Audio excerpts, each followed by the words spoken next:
Hello, chat. How's it going? Hopefully well. We're back. We're continuing. Oh God. With the Armored Core 100% streams, and we're still working through disc 2 of Master of Arena. It's just a ton of arena matches. We're just here to grind them out. And yeah, hello bird. That's a whole thing. That's a whole thing that we could get into. I don't know if I want to, but we could. Hold on. I'm switching all my stuff over. Hold on. We love Arena? I do. I love the Arena. But yeah, Ares is a name I remember well. Did I? Oh yeah, okay. My mic is fine. Oh, my light fell off of its mount.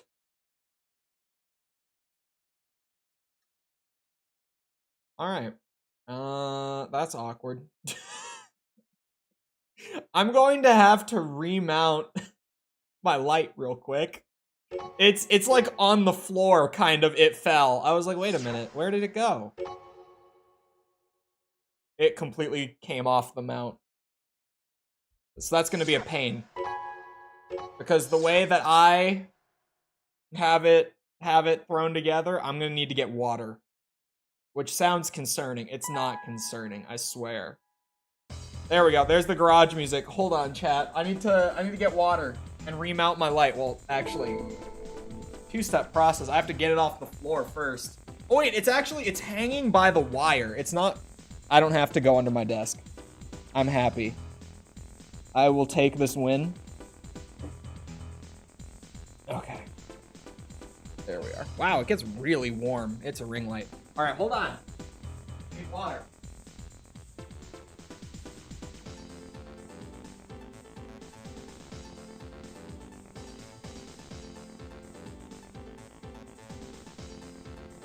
I just gotta be careful of my microphone.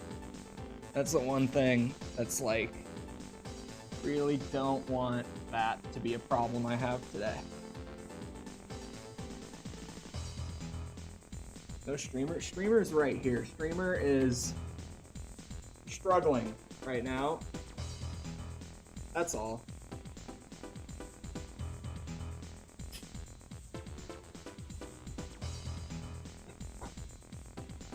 There. We're gonna hope that it stays up like that. Sorry, now I gotta dry off my hand, like on my pant leg. Okay. Alright. I should be good now. You fought 9-ball? I did not fight another aged 9-ball. It was bonus content.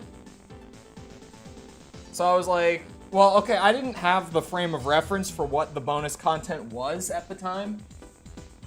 So I was just like, oh, more missions after all that?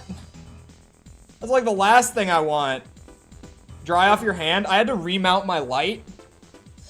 And for the suction piece that's on it, it will not hold without like some moisture in there.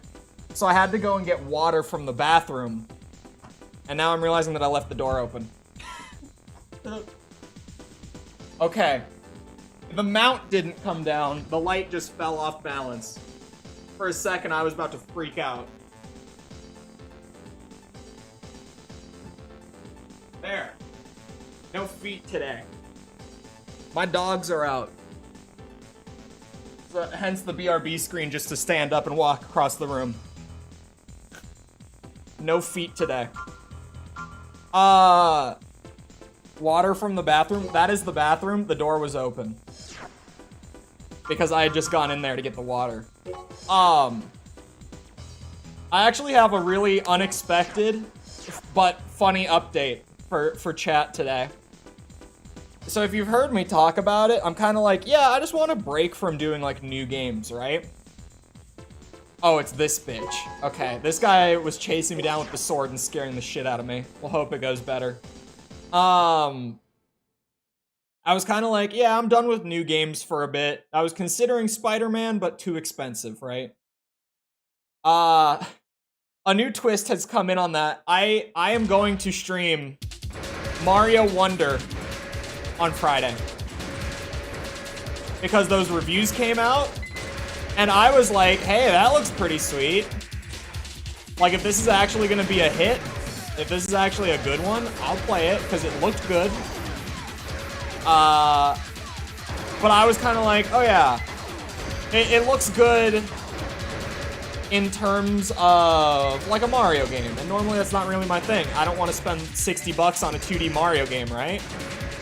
But here's the twist that came in, right? My mom, who is a big fan of 2D Mario, saw the reviews and has now pre-ordered Super Mario Wonder on her Switch. So I'm going to yoink her Switch, my mother's Switch, for Friday to stream Super Mario Wonder. That is the plan. I'm just going to grab her Switch, put it in my dock, which is already like hooked up to the capture card and the laptop and all that, and boom. Just like that. Easy. That guy wasn't anywhere near as scary. I think it was the map the other day that was making him worse. Hopefully it's as good as Mario 2. Mario 2 was so unfun. He's talking about the Japanese release, by the way, chat.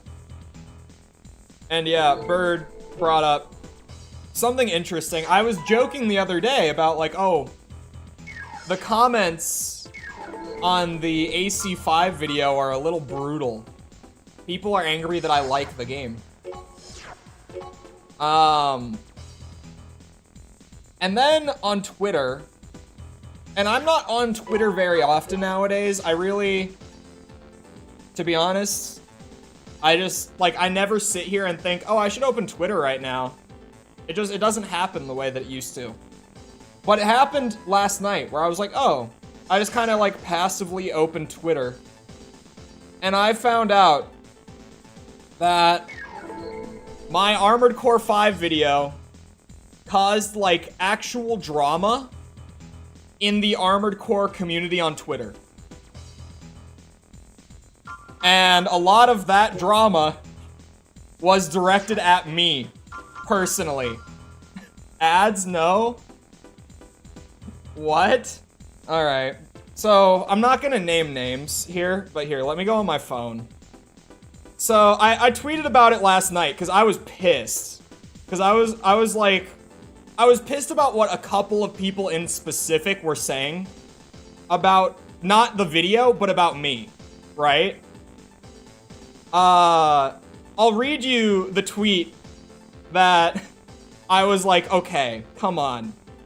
This is from someone who is big in the Armored Core community. This is like genuinely, this is from someone noteworthy, who this got a lot of attention on the Twitter side. Said person said, I'm all for people getting excited about the Armored Core games, but at least get your facts right. So TLDR, with this situation in general, this person in specific saw the promotional tweet where I called Armored Core 5 the black sheep. Because as far as I can tell from my comments and my stream chat, it is. Like, people don't like AC5, right? And considering how many people were pissed at me for making a video that wasn't just shitting on the game, I still stand by it somewhat. But he said, at least get the facts right. Also, if you are new to the Armored Core games, you are by definition not an expert on them. And then went on to continue that discussion like in replies with other people and be like, yeah, if you're new, don't claim to like be an expert and be versed in like the history of the franchise. And I'm like, I don't. I start every video by saying, this is my first time playing these games. Like, this is just me sharing my first time experience. I don't even like format the videos as if I'm an expert on them. I don't, it was wild. And then there were people like, wait, because that tweet particularly, he didn't like link me or the video or anything. It was just like a general tweet, but after he had already like quote tweeted and all that. And so someone else was like, hold on a second, did I miss something? Because they saw that tweet and they were like, what happened while I was not on Twitter today? And the replies to that tweet were just people being like, oh, it's just a shitty YouTube video. You missed a bad YouTube video. I was like, none of these people watched the video. Because in the video, I talk about how I actually liked the game. But everyone went with that guy being like, oh yeah, he called it bad. And like, ugh. Hours played / years since you first played, where I get the expert's approval. I don't know. It was something. When did you ever claim to be an expert? I didn't. He's an ace from the mercenary group KPS. He's considered a genius, even by the group's leader. And yeah, I did what I shouldn't have beyond that point, where I just kind of sat there, like, reading through. And, I was just, like, reading all these various threads of people talking about me in the video, which I really shouldn't have by that point. Like, I should have had the light bulb moment where I'm like, maybe it's best if I don't sit here and read through this stuff. But I did. And it got me genuinely pissed. Hence my little, like, Twitter rant last night that Bird referenced. Ah! What is with this blade shit? Hey! God damn it. This shotgun's stunning me too. Oh my god, I can't keep up with them. Yeah, it was just a weird thing. Because it really was like one prominent figure, like, quote tweeted it. And started spinning, like, the video out of context without having watched it. I would have to assume that they didn't watch it. Because if they did watch it, then it was just intentionally malicious, which I wouldn't assume that was the case. I think they just didn't watch it.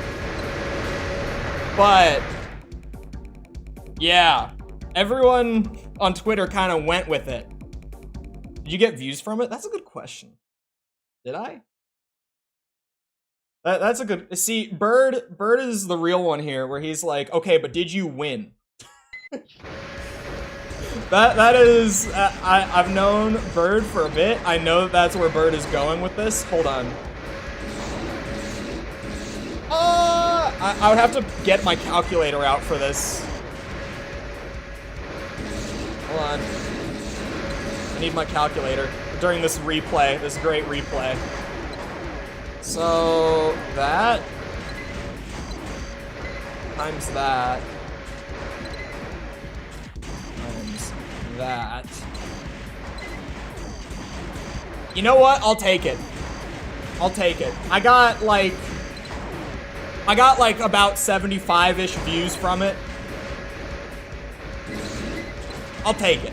I could chalk that up to be a win. Maybe you just got a fact. I did get a fact wrong. I did. In the tweet. Like, I did get a fact wrong, but it's also... No, they didn't watch the video. Like, this whole drama kind of got spun as, like, my video was shit because of this fact that I got wrong, but, like, that fact isn't, like, a prominent thing in the video. Like, if that makes sense. Like, I don't really talk about it in the video. The thing that I got wrong. It's in the intro. Like, I use it for my hook, and I used it for the promotional tweet, and that's it. Like, if it's just... I did get a fact wrong, but then it like, spiraled on Twitter.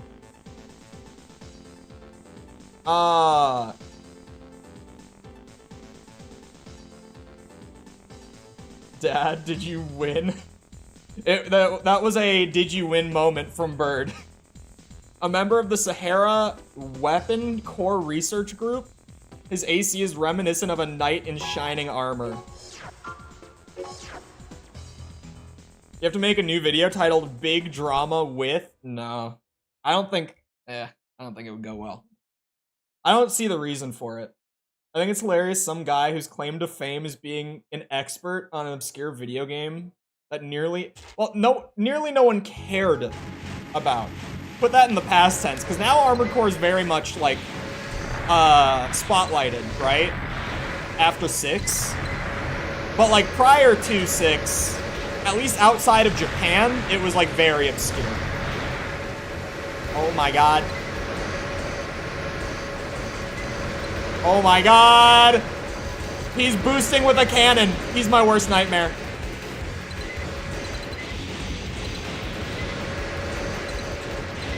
Oh! One game. Ow!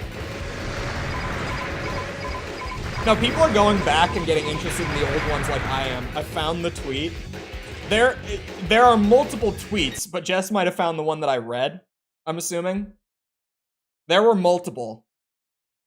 And the way that I was finding like all the various threads was I was scrolling through said individual's replies rather than just his Twitter thread once I noticed that there were like a bunch.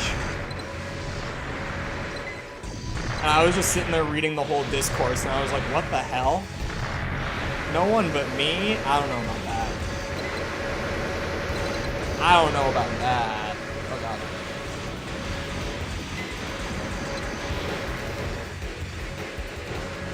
I might actually have to sweat for this one. I'm realizing this might be a hard one. Not gonna lie. What games in the PS2 generations would I recommend to anyone? To anyone. If we're talking like starting point or like you played 6 and you want to go back to like the PS2 games, I would say like the 3 that I would say are good for going back would be AC2, AC3, and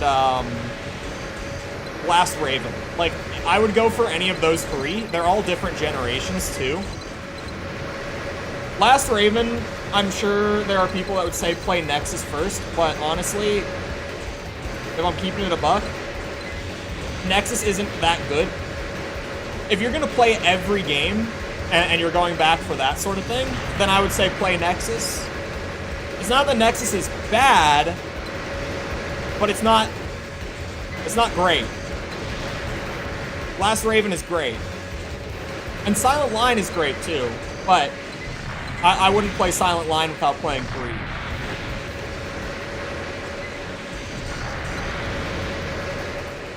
What would Johnson have done? What would Johnson have done? That is probably the funniest. I'm surprised that turned into a running joke. I thought that was just gonna be like a one-off stupid bit. But the what would Johnson do meme has been running for like 5 days now. And it's not dying yet. Ow. Ow! It's not a good start!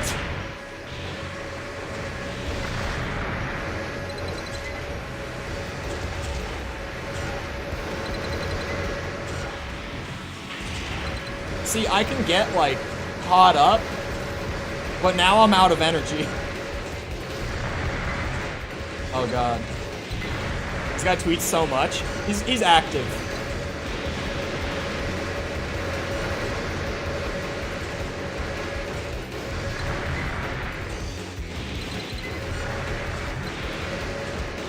Two's good, but Gen 3 feels a lot more refined. I think 2 is still really good. 3 is definitely better, but it's kind of like if you just look at those 3 and you're like,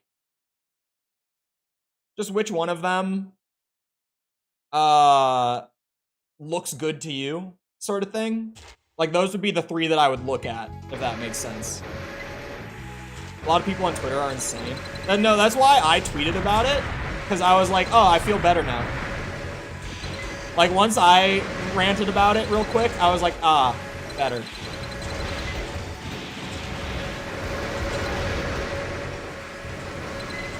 Oh, God. But yeah, that was really random. Unexpected. Like, I thought the video, I kind of knew while I was writing the video that it would be a more controversial one, but I thought that it would be in terms of, like, people being mad that I didn't like the game, which was very much a thing, like, in the comment section. I would not have expected that sort of controversy from it, though. That one came out of nowhere. Oh, God. Damn, dude! How much energy can you have? I have, the biggest generator in the game. What are you using? I think this bitch is cheating. Call me crazy.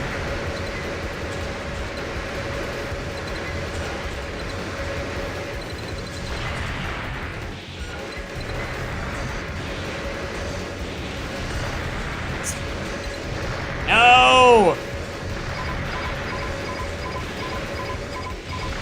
Was 2 harder? I didn't notice 2 being... That's weird. I don't remember it. I might have noticed it. I don't remember 2 being harder, at the very least. Hold on. What is this pilot's name? I'm actually curious about if they're cheating or not. I'm about to Google their wiki page, because most of the old gen games, if you have like any arena pilot, you can go and see what their build is. I gotta know. 2 is kind of hard. 2's arena, especially at the end. Oh, wait a second. This pilot's name is Ace?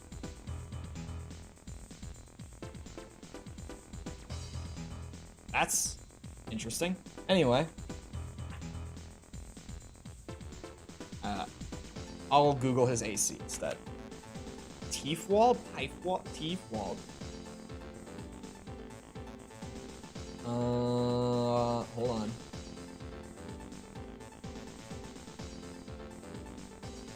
Here we go. What is that AC made out of? Oh, hold on. Generator GBG 10,000. Is that the one I'm using? Because there's no way. There's no way. That might be the one I'm using. If it is, I call bullshit. Oh, it's not. Okay, hold on. This one? Oh, my ad block has been updated. Okay. The energy output on that is like 10K.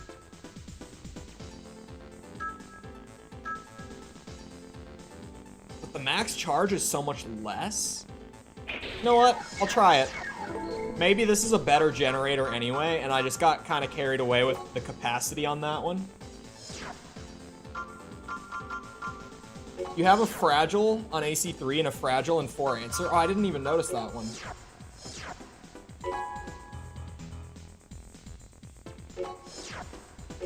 I wonder if his build is more energy efficient too. Oh yeah, the what would Johnson do meme. I don't have a lot more than that. It's just, I thought it was a dumb joke that we made. But well then, one of False's mods, like, made the actual meme image, which was great. Like, literally an hour later.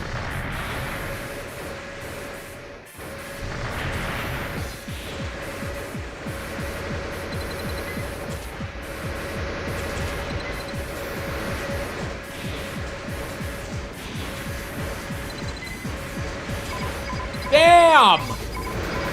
Jeffrey, thank you for the sub. Appreciate it. I think I need a big shoulder weapon that isn't energy based. Like, these laser cannons are great. But if the fights are going in this direction where I can't use just overwhelming firepower to win anymore, because even through like the first portion of the extra arena, it was just like, yeah, overwhelming force is how you win. But it seems like that might not be the case in the champion arena. Give me the 9-ball launcher. I don't know if that's what they're using. What they're using is similar at the very least, but I just know that that's Old Faithful, right? The big old 9-ball grenade cannon. Wherever it is. It's here somewhere. I maybe should not have bought every part in the game I will admit to this possibly being a regret. Is that? That's not it. Zachary, thank you for the sub. That's it. That's the one. And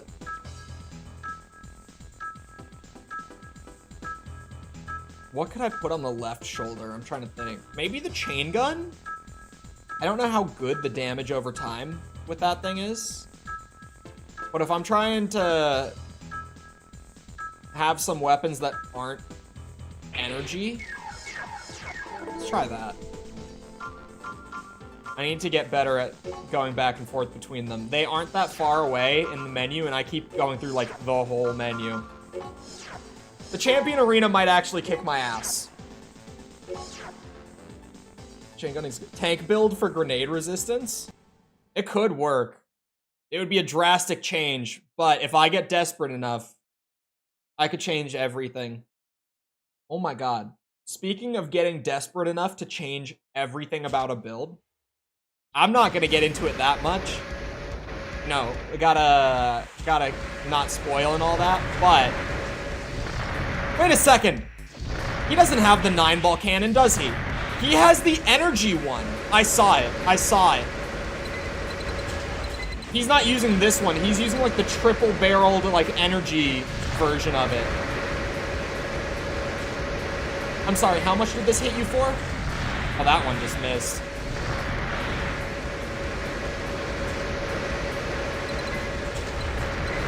Oh, that one didn't hit you for anything. All right.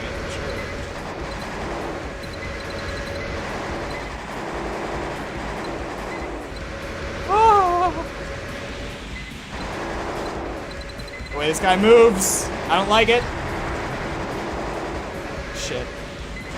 This is actually, this has got to be the hardest Gen 1 fight I've seen. Hands down, the hardest. Like, wowza, what is this? Where did this come from?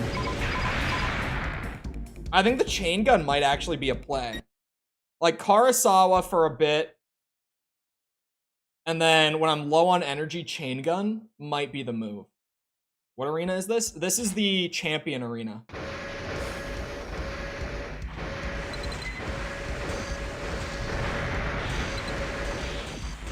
Ow, ow, ow, ow, ow, ow.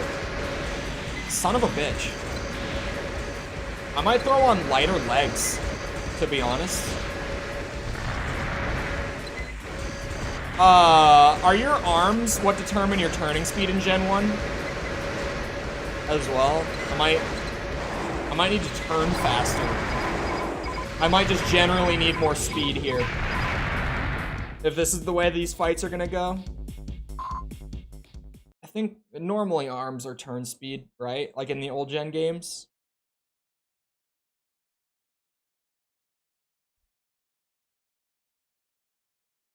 Oh, it's the legs? Okay, lighter legs are just the play then. Midweight is great until I literally can't keep my target on the screen. This guy moves too fast. God damn it, I went the wrong way again. Alright. And core 2. I'll see how just the legs feel. But yeah, I'm looking for some skinny legs. I know I have some potential legs in mind. Turn speed. Is stability turn speed? What is stability? That can't be it. Stability goes up on the heavier legs. That's definitely not it. These could be good. I know those are fast. Let's try these. Oh shit, this way. God damn it.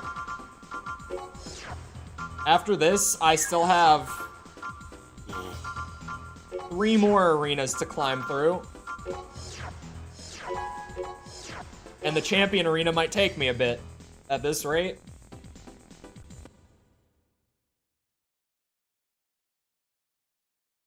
It might take a minute.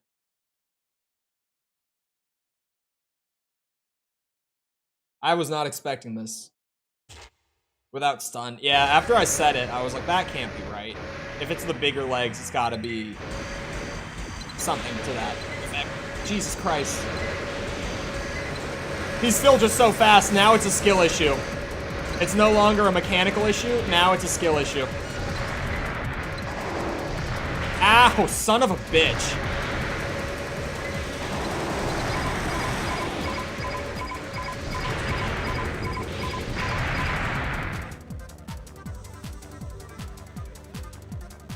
One of the reverse joints? Oh. Maybe a lightweight reverse joint. Hold on. We're going for the chain gun this time. If I can maintain a lock on for a bit. See, but there, I was holding a lock, and just, he flies faster than the projectiles. This is horse shit. Because I don't want to get that close to him, because he's got, I think, a Karasawa.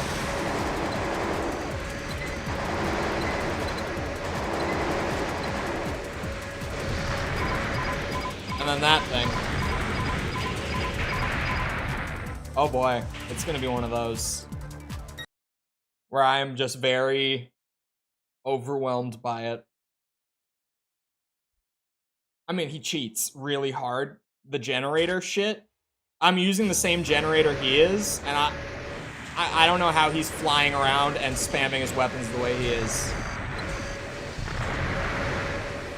He's cheating very hard with the energy. Just like another ace that I know of down the line.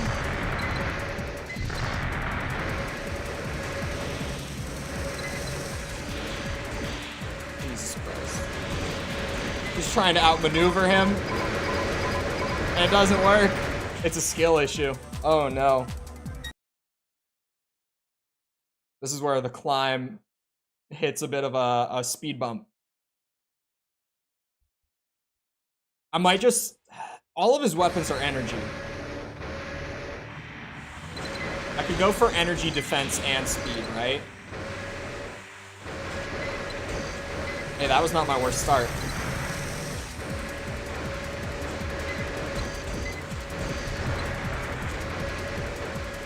Yeah, I don't know how you're flying like that and spamming weapons at the same time. This is crazy.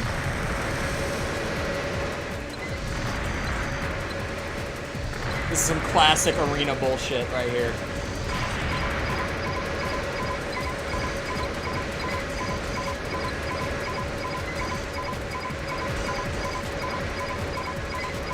Oh my god, I am so out of energy. Shit. Alright. Energy defense it is. We're gonna need it. We might need it.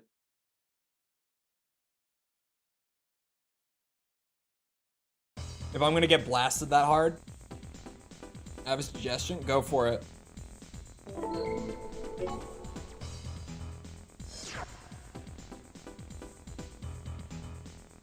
Sorry. I'm distracted.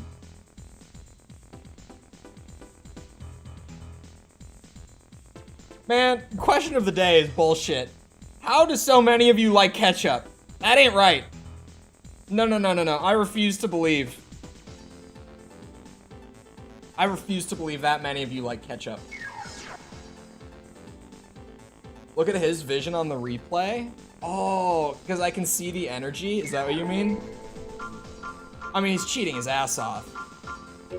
I don't know what they've done specifically. I doubt it's gonna be like he just has infinite energy, but the capacity might be crazy, or maybe the output. Like, I don't know. As far as energy defense, 292. 292 is not looking bad, gotta say.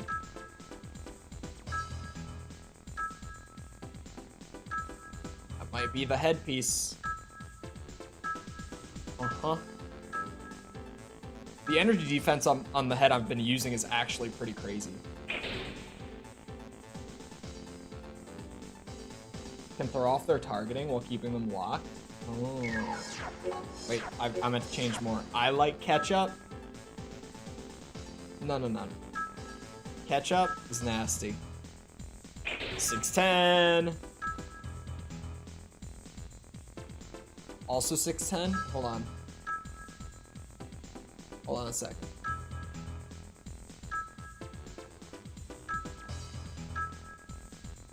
That one. This is gonna be a Frankenstein AC. Be warned. Yeah, that's the one. As far as the arms go, 284. 406, Jesus. 496. I didn't remove my back weapons. Oh, these aren't capable of using back weapons, are they? Hold on, hold on, hold on, hold on, hold on, hold on, hold on, hold on. No, no, no, no, no, no, no. No, no, no. I need back weapons. Still. Can these use them? Those should be able to use them. 453 is pretty damn good. Probably as good as we're gonna get. Wait, weapon arms give you 0 defense in either category? That's kind of wild. I never even paid attention to that until just now. Oh shit, my back weapons. The grenade launcher was not helpful. So I am just gonna go with the chain gun.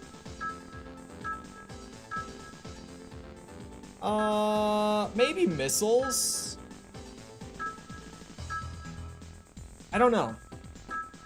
I don't know on the missiles, actually, because he's moving so fast they might not do anything. Like, they just might never connect.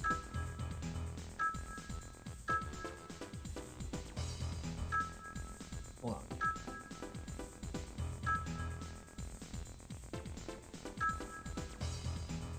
I'm getting a good look here.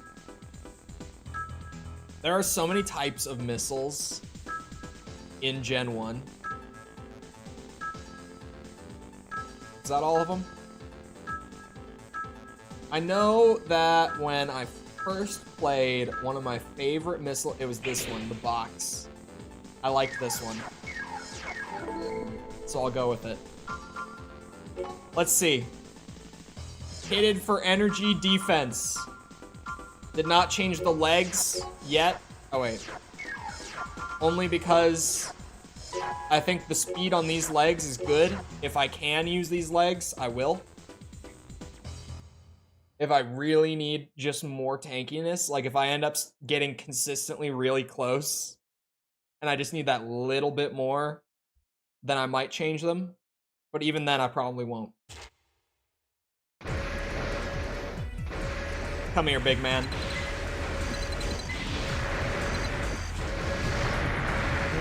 That still hurts like a bitch. Man, it's not really doing shit in terms of that cannon. I went from taking like 1,000 a shot to like 900 a shot. Can you put the cannon away?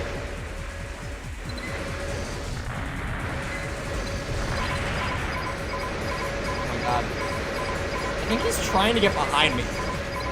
Yeah, he definitely is.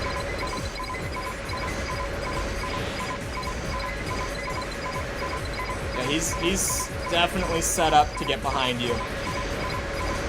No doubt.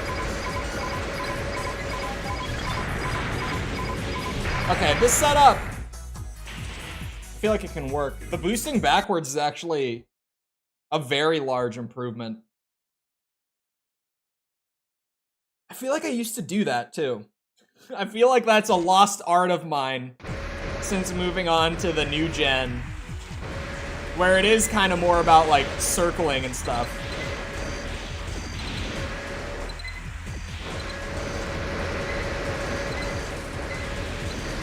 Oh god. Ow.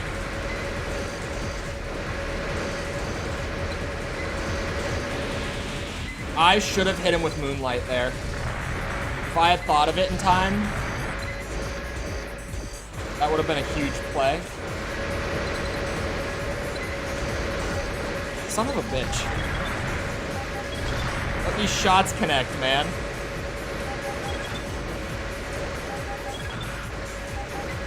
Oh, the missiles are hitting.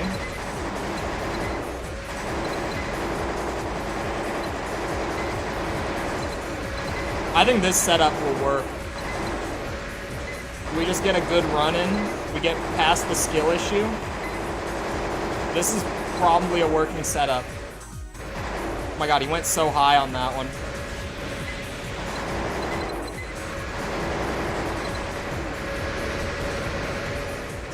He is behind me! Shit.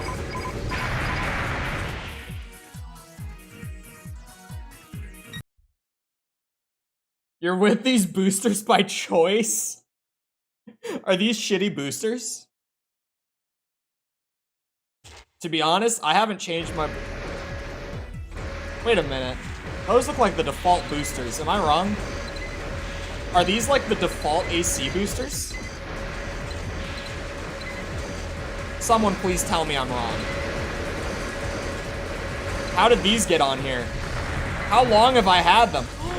You know what it is? It's absolutely that it gave me back the default boosters after we did like the tank arenas and stuff. Bro, these are the default boosters. And I never realized that I would have to re-equip my boosts after the tank arena. Son of a bitch, I've been running the default boosters. So I was like, man, I haven't changed my boosters in forever. Let me look at them. I doubted that I would recognize them, but I recognize these ones. Dude, he's so weird. Stop.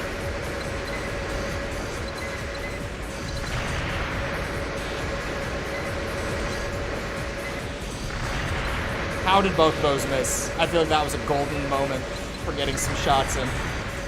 Oh, that works. I'll take that instead. Ow. Shit. Shit. Oh my god. Oh my god. I can't believe the thing about the boosters. That I'm going to fix. And Vert's might be better. Just because he does go up and down so much. I found Verts have been really hit or miss in Gen 1. I was running them for a while. But I felt like they almost never actually connected. But for this guy...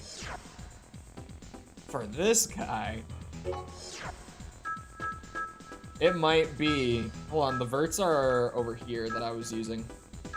Where are they? Where are they? Not those. Not the nuke launcher. These. Oh, wait. Booster. Here we are. Alright. I want to go fast.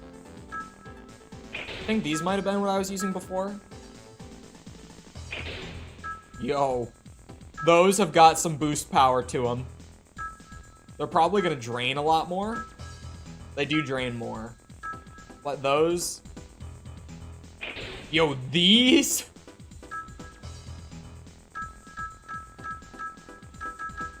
And then, honestly, give me back the huge generator. I know it's worse on the output, but the capacity being so much higher. No, son of a bitch. I just know at this point that it doesn't work. All right, we'll have to throw that build back together. Actually, I might have to do like the opponent before him too. I don't think I was saving. Oh, I wish that Duck Station handled the disc swapping better. Because if I ever, for some reason, swapping from disc 1 to disc 2 on MOA works like a dream. The swap from disc 2 to disc 1 just flat out does not work.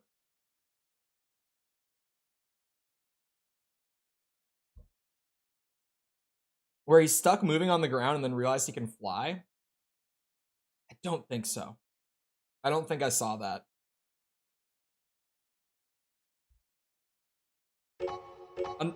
Sorry, I almost said another age.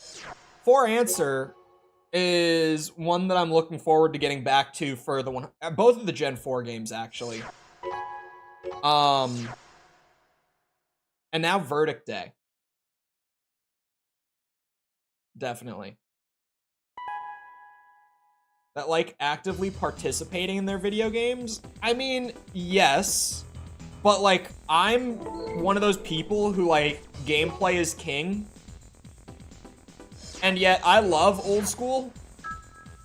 Because it's a different kind of game. It's like, when I play old school, it's the perfect game to like throw YouTube on or like a show or a movie on.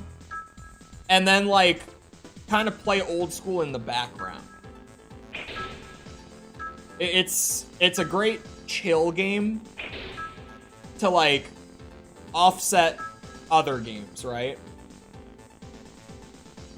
I disabled the autosave in Skyrim and manually save. Yeah, the game this year, Bethesda games, I'm very much like yeah, I'll just let it play out how it plays out. Like Bethesda games, I'm normally not too worried about like making sure I'm saving all the time. But this year, I and everyone else who plays video games, I played Baldur's Gate when it came out. And as much as I'm normally like, yeah, just let it run, like see how it goes. Baldur's Gate, I started save scumming a bit when I was playing that on stream. Great game, by the way. If you haven't played it, you should. But yeah, that game for me was like the one that taught me all about the save scumming. Well, not taught me about, but that was like the only game that I actually felt like I wanted to do it. Like obviously I've known, like when I was younger, I would save scum Bethesda games. Like New Vegas and Skyrim, I would save scum the shit out of them. Don't have a PS5 or a good PC. Someday. Someday, Scarman. Just you know, keep it in the back of your mind. It's a great game. It's really, it's so good. I'm actually excited that that my mother bought Mario Wonder, because I was not planning on playing that this week, but now I'm kind of like, I'm ready to give that a go. Just see what I think. I might buy my own copy if it's good enough. Benefits of your mom having her own Switch is that unexpectedly, one day, she's just like, oh, the reviews for Mario Wonder are like insanely high. I like Mario.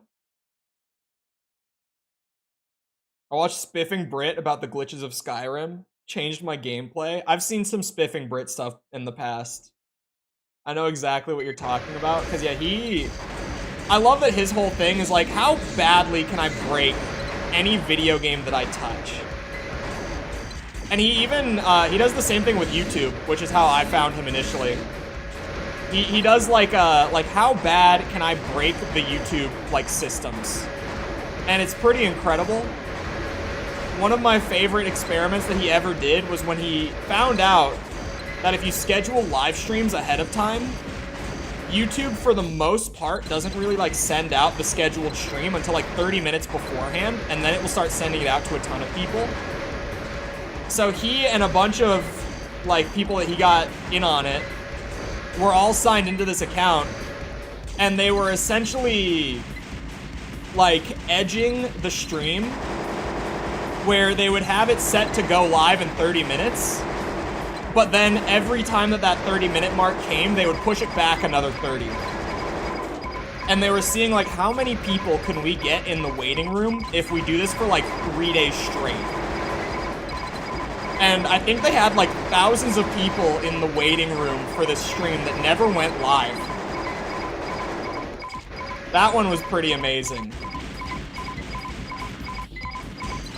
Okay, so this build, weirdly, has made this fight more difficult than it was before. The beauty of Armored Core. Morrowind is the easiest Elder Scrolls game to break. Oh, I know. I love Morrowind so much.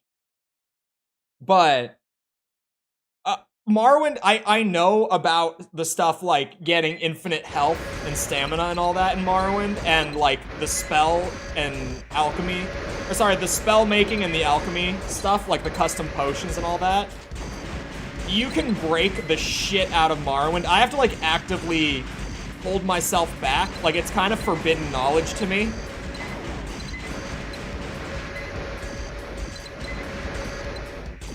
But I love Morrowind. It's easily my favorite Bethesda. It's just one of my favorite RPGs ever, actually. I really like Morrowind.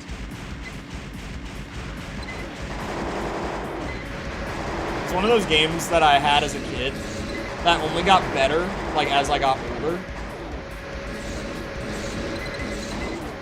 You son of a bitch. Come here. You're lucky I can't sword fight for shit. No! How did this fight get harder?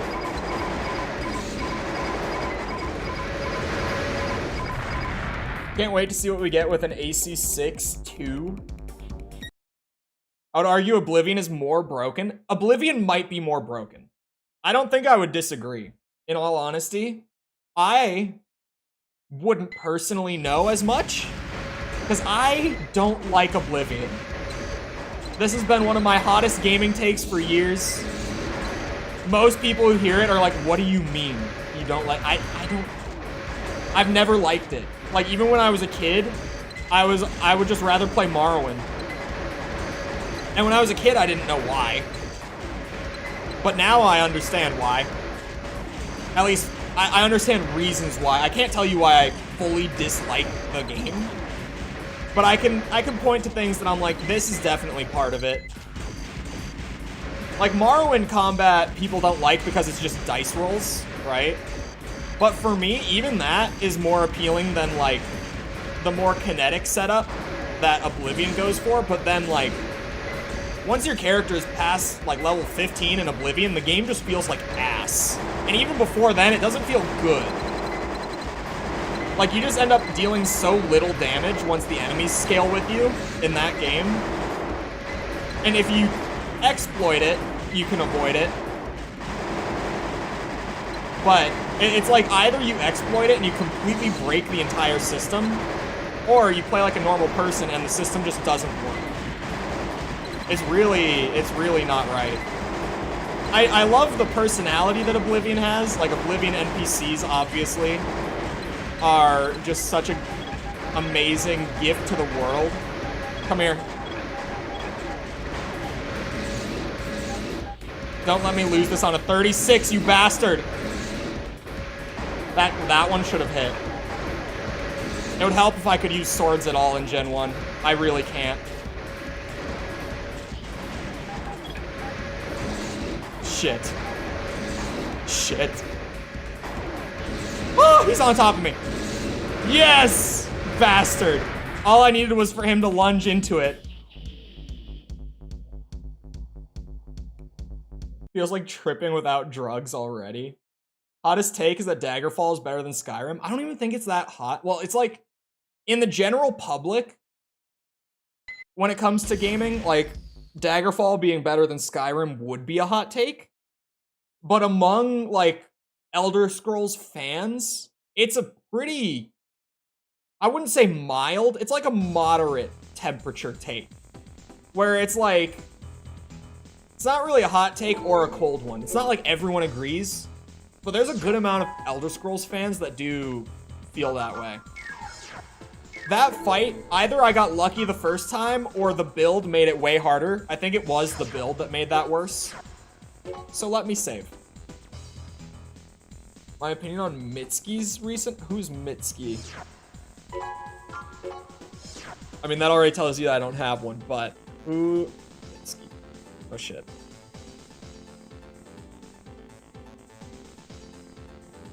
What kind of music is this?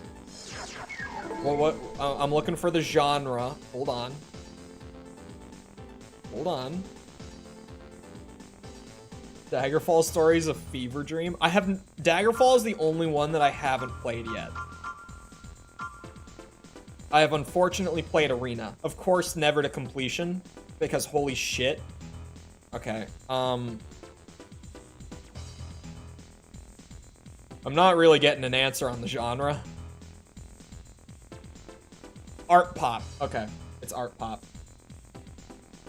Which I now know that I should not listen to it because I would not like it.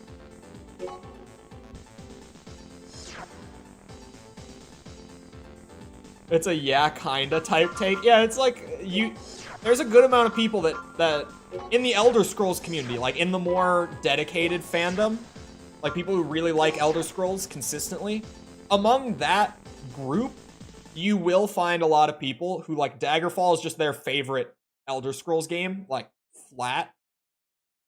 Nothing else to it. Never made it past 5 hours with Oblivion. Same with Dark Souls 2. I tried to stream all of Dark Souls 2 this year because I was like, I'm going to actually get through it. And to be honest, on that playthrough, I had way more fun than I had ever had with it before. And yet, Dark Souls 2 is such a long game for no reason. I think I got like 40 hours in on my playthrough and I was like, okay, I'm done. Like, I did enjoy the game, but now it's just outstayed its welcome. I got like 40 hours in and I hadn't even like gotten into the DLC at all. Like I was gonna do the DLC areas as well because there's 3 of them. There's 3 DLCs for Dark Souls 2. And I hadn't even finished like the base game yet. So I was like, yeah, I can't. I've gotten my fill on the Dark Souls 2. I did have fun with it, but it just, why is it so long? It's one of those games that it's like, honestly, people should probably give this more of a chance than they tend to. But I would never say like, oh yeah, you have to play like the whole way through Dark Souls 2. Because it's just, there's no reason for it to be that long. Ow. Ow.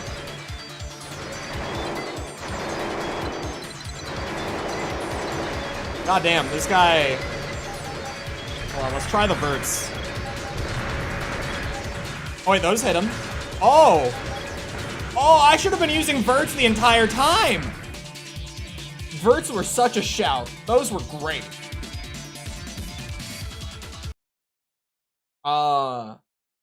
Arena's just too dated. Feels very goofy too. Yeah. Yeah, it is disc 2, Mirage. Those missiles are sexy. Yeah, I've had so many opponents that just kind of like glide along the ground and they have not connected against any of those opponents. But with that guy flying like up and down a lot, it connected like every single time. Daggerfall looks like a cool dungeon crawler. I will agree on the qualifier of when it works. I have a streamer friend who like in the background, right? Like one of the friends that I have in the scene that's like we've never worked together on anything, but like we've known each other for a bit. And she just streams retro games, like it's her whole brand. She just always does old games. I think like the newest thing that I've seen her play in the time that I've known her is she somewhat recently did the original Far Cry. And that's what, like 2004, I want to say? So like her whole thing is retro.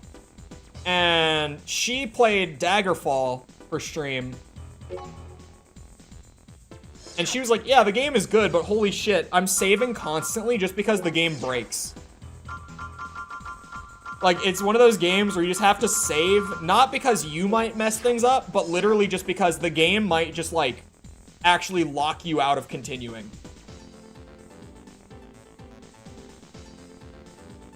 With good mods, too. Is the Unity remaster, like, playable at this point? Failure percent? Oh, it's rough. Only because it was great until the tank battle. That thing killed me so many times. He uses a high-speed attack to overwhelm his opponents. He's usually unseen by the enemy. For years? Oh, I must be thinking of... I know they're doing something similar for Arena. Is it the arena one that's still not playable?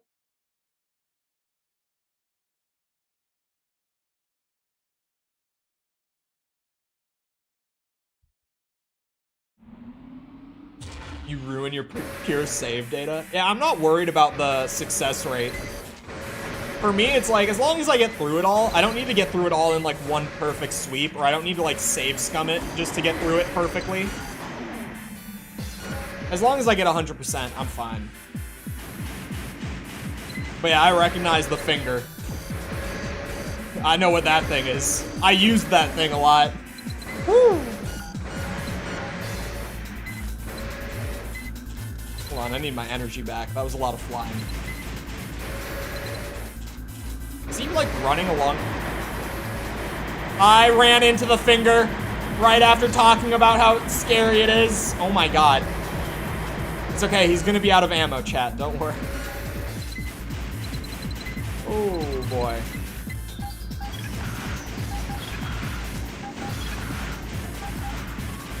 Okay, none of these are connecting. I was like, there's no way I would be able to do this, right? Man, he really is like stuck on those walls.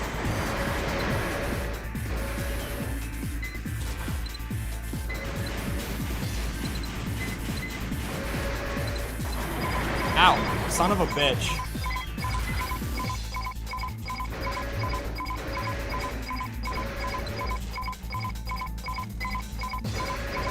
Jesus.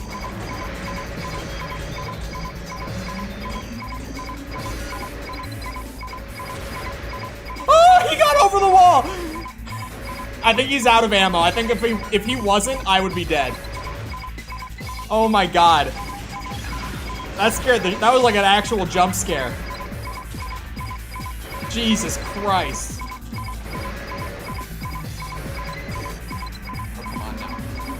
I thought he was gonna get over that time. He's so mobile.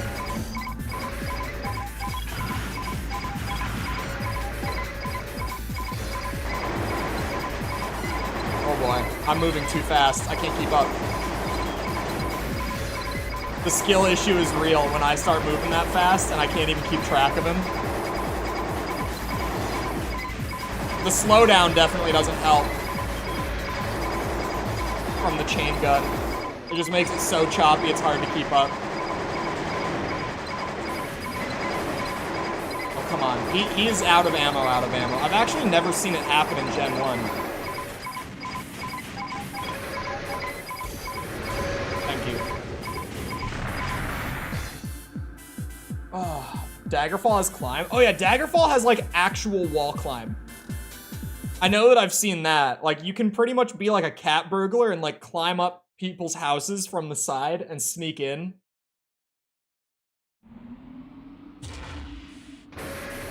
Really? We're doing caveman mode now? That's it? That's what's going on here? Okay, where's the phone? Gotta get a timer.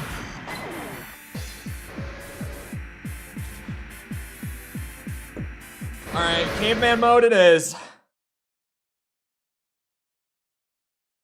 This redeem sucks. Chole is pissed. Because Chole hates caveman mode.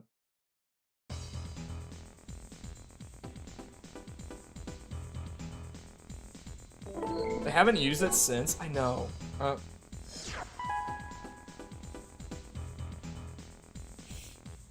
Chole knows. Climb is so funny. It should be a skill. Unmanned AC. Hold on. Chole is gonna put the actual build back together real quick. We don't need the Frankenstein anymore. Now that that one enemy is defeated. There's no need for the cursed Frankenstein build.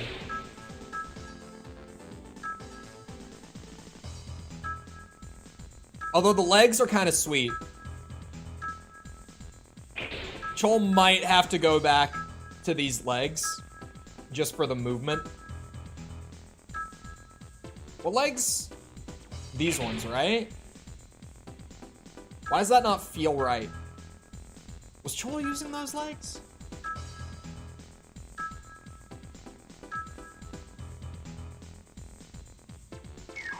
Chole thinks these were the legs. Isn't we first person? Did Chole say we? Don't forget to add. Chole did. That one was very close. That one was much closer.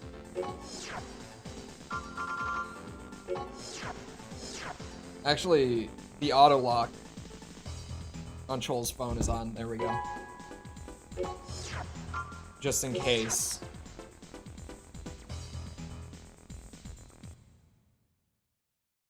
You did? Was it before or after? And this one doesn't count. Chole said I. Because Chole added a minute for that.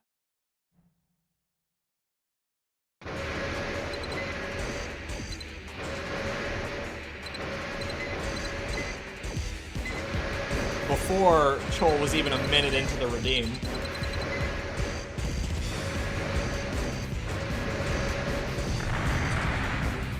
Yeah, this feels right. Especially when Buddy sits still in the middle of the arena. This just feels right. Okay, can you sit still again? Possibly, maybe.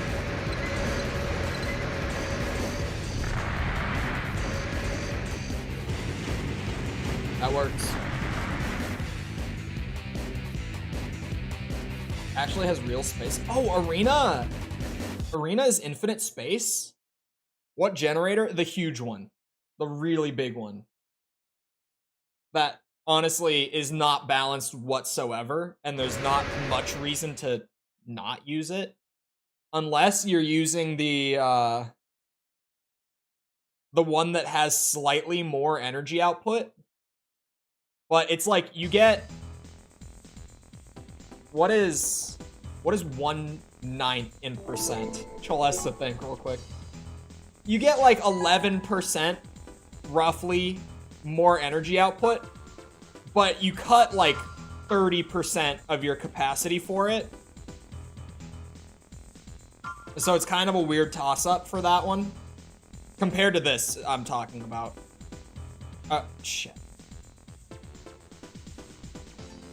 Chole is talking about. This redeem is terrible, Chole thinks. Perfect AC pilot combo, as both are very fast. They resemble a lightning bolt during battle. That's great.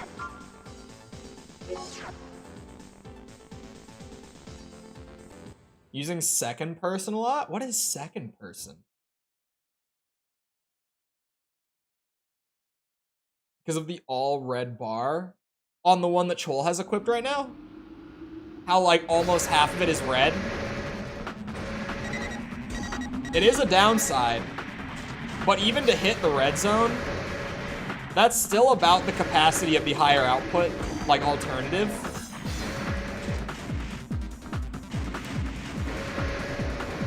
And at least just having more as like, you know, what's it called? Fallback. You? Who did Chole refer to as you? Did Chole refer to himself as you? Is that even a thing that you can do? Because when you say you, even in like a slight reference to yourself, it's like a hypothetical, right? Like Chole would never say like, oh, you think this game is good, in reference to himself. You know what Chole means? Holy shit, Chole can't hit a shot on this bitch. It's vertical missile time. I like the blur. No, you don't. No, no, no, no, no, no, no, no, no, no, no, no, no, no. Chole caught a glance of that and saw I like the blur after the word Nexus. There.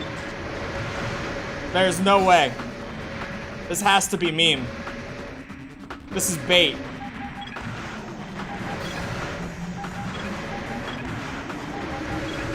Is it a bug? No, no, no. The crunchy AI sound is your helmet.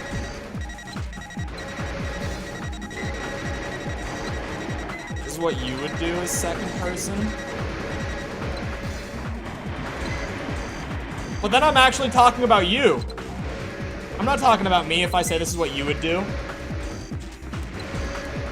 It's hypothetical. Is second person a myth? At least in it can't, no, that's not the right way to say it. Can second person even be in reference to oneself? By name? Isn't that third person?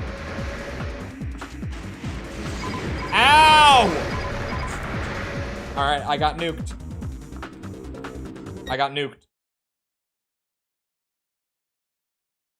Is to speak in third person only? I wasn't talking about myself. I was when I say you, I'm not talking about me.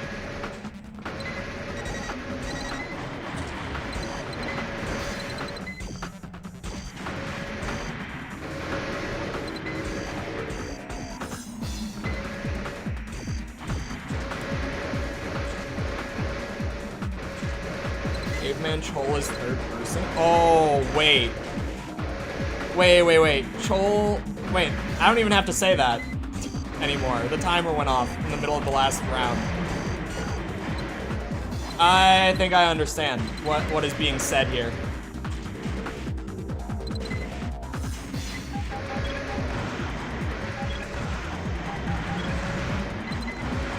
I think I understand. Ask false. How do words good? No. So what she's saying is that even when I'm talking about like chat or like someone in chat, like I should say their name because it sounds more akin to a caveman. I'm understanding all of a sudden. I wasn't even looking at it that way. Oh my God, can you leave me alone? He's right on my ass. I think he's out. Oh no, he's not out. What the hell? Why did he go so sword crazy for a second?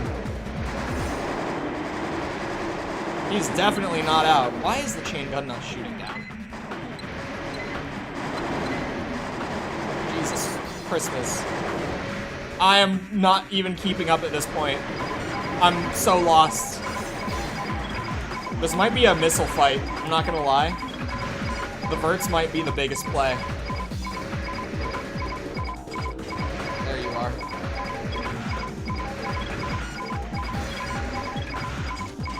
If they connect. That one did.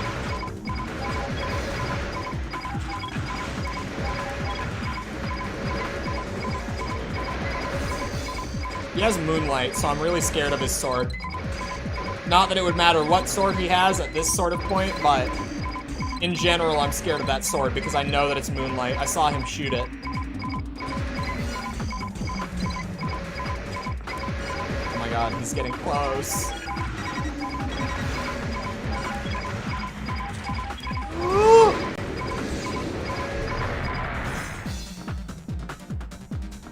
You don't have to be talking about yourself for it to be second person.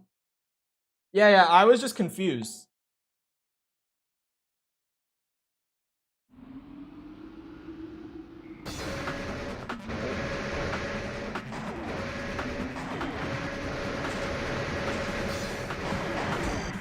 Ow.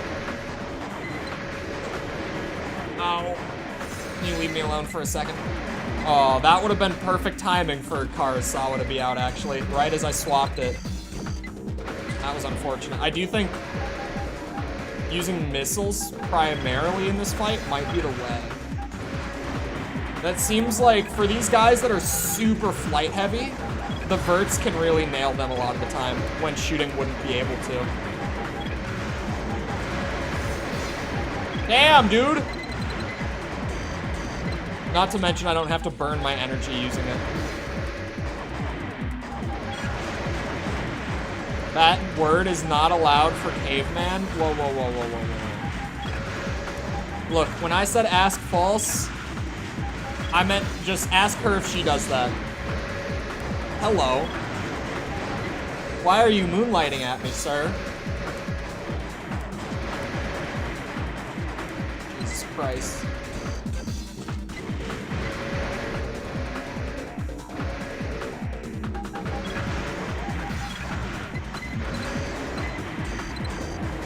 God damn it.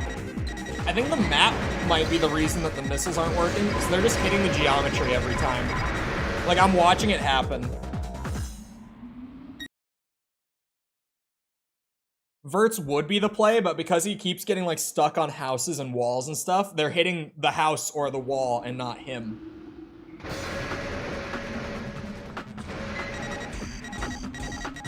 What kind of caveman says you should do this?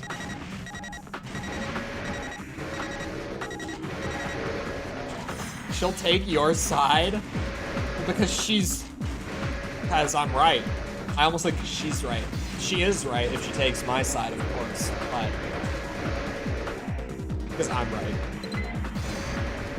I simply renamed the command to caveman mode, okay?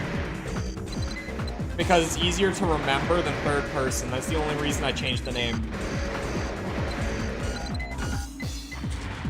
But the point of the redeem is to not be able to use first person. Not necessarily to only use third person.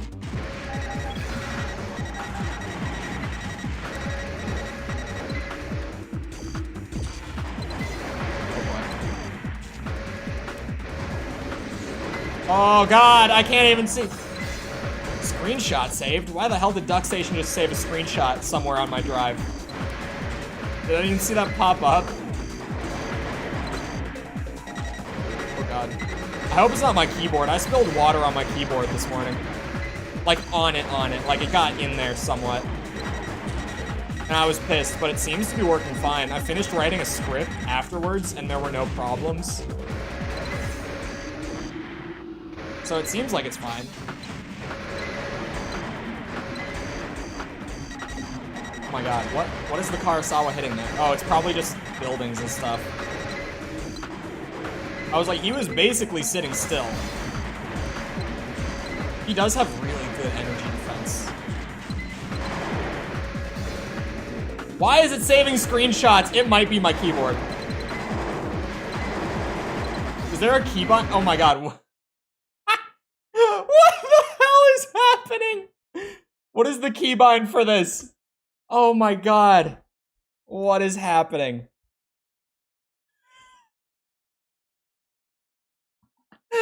What is going on? It's F10?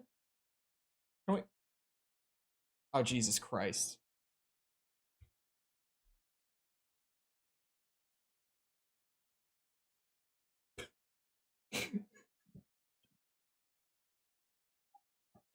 Can I,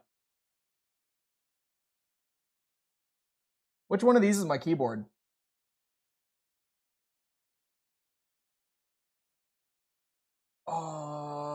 Which one of them is it? Or is it plugged into this thing? Oh, it is, I think. Oh no, it's plugged in here. It's this one. Let's see if it's the keyboard or the emulator.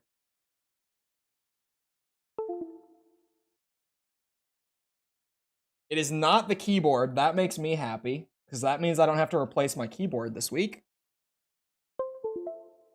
Here. It's actually the emulator freaking out. I'm just gonna give it a quick... What the hell is it? Give it a quick restart. The Armored Core wallpaper showed up again. It might still be freaking out. What's the ad search directory? Oh, that's a right click? Oh wait, no, we don't. Huh? Is it right clicking now? What the hell is happening? What?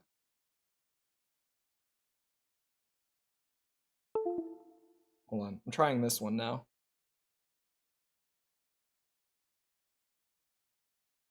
Oh, it might have been my controller.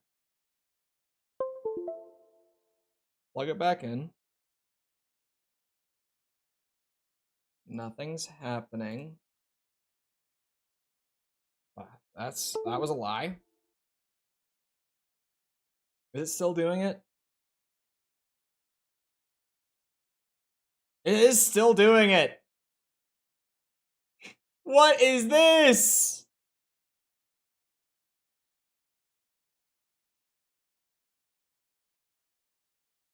Hold on. Oh wait, no, that's my mouse. Hold on, it might be my keyboard. I was unplugging my mouse, not my keyboard. Oh, I'm gonna be so pissed if it's my keyboard too. If I have to replace a keyboard this week, it's not super expensive, but I'd rather not. That's the keyboard unplugged. It's still doing it. Oh, now it's done.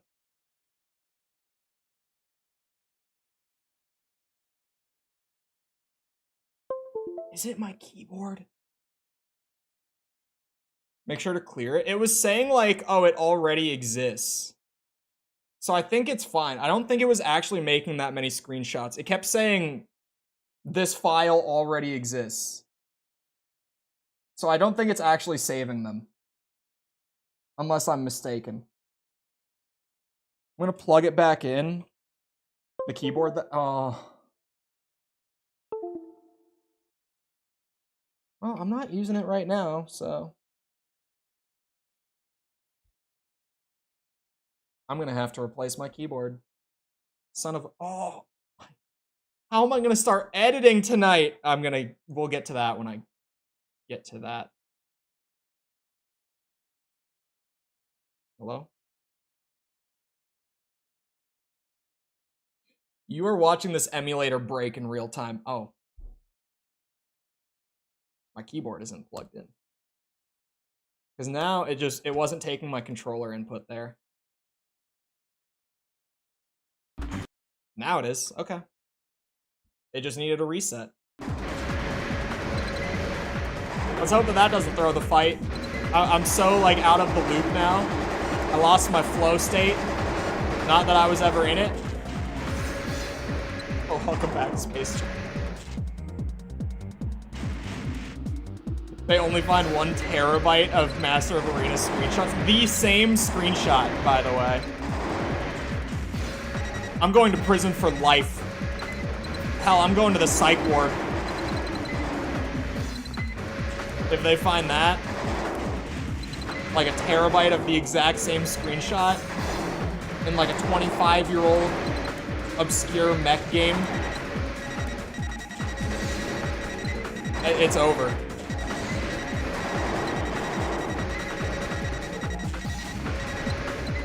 It's so over. Don't moonlight me. I need to remember that he's going to fly at me for the moonlight. Don't make me fight this bitch again.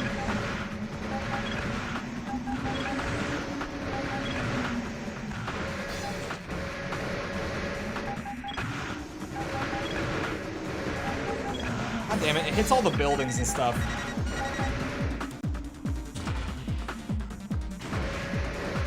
He's dodging my missiles.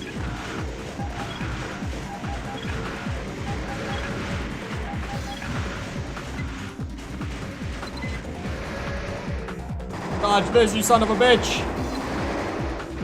Oh, actually, I kind of want to save the chain gun to finish him off. Just let me hit a couple more missiles.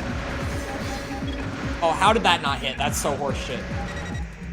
I watched that missile connect with him. Oh, that was a good one. There's the moonlight. Woohoo!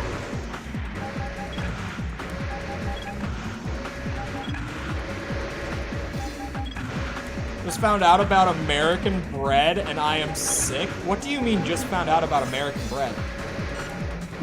What do you mean American bread? Oh, do you mean like Wonder Bread maybe?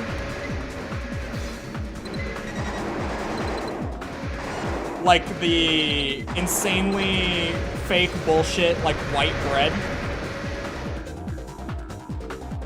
Is that what you mean? Do you mean like Wonder Bread? I was about to be like, what do you mean American bread? We didn't even make, like, the kind of bread that we have over here. It comes from Europe. It's like cake? What?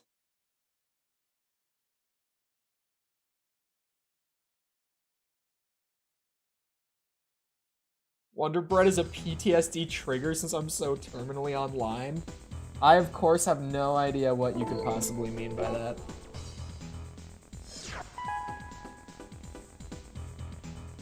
I'm trying to plug my keyboard back in.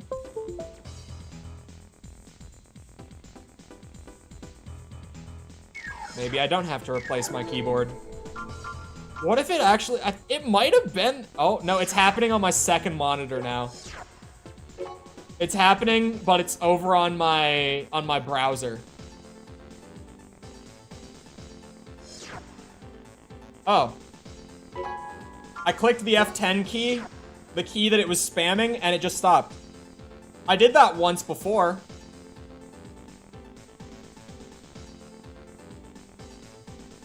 What do you mean American bread? Oh, my keyboard is so busted. Son of a bitch. I tried to go Google it. Yeah, this shit broken.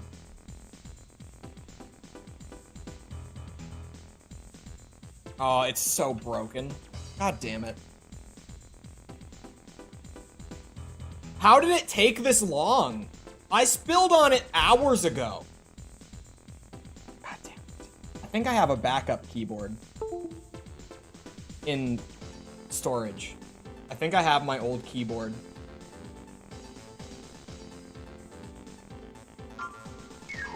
Just bread in America? No. Because you're saying it tastes like cake? No. What is American bread?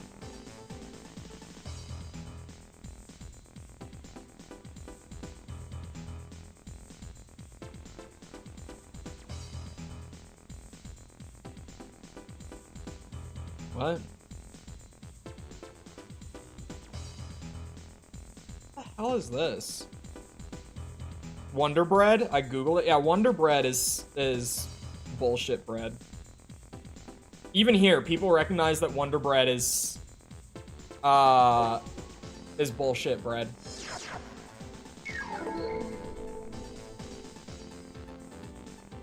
Now I'm curious.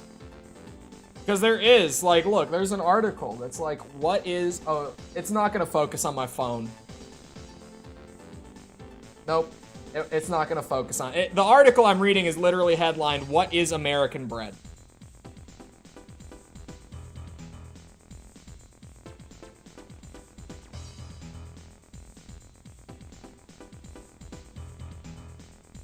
But then it's, what?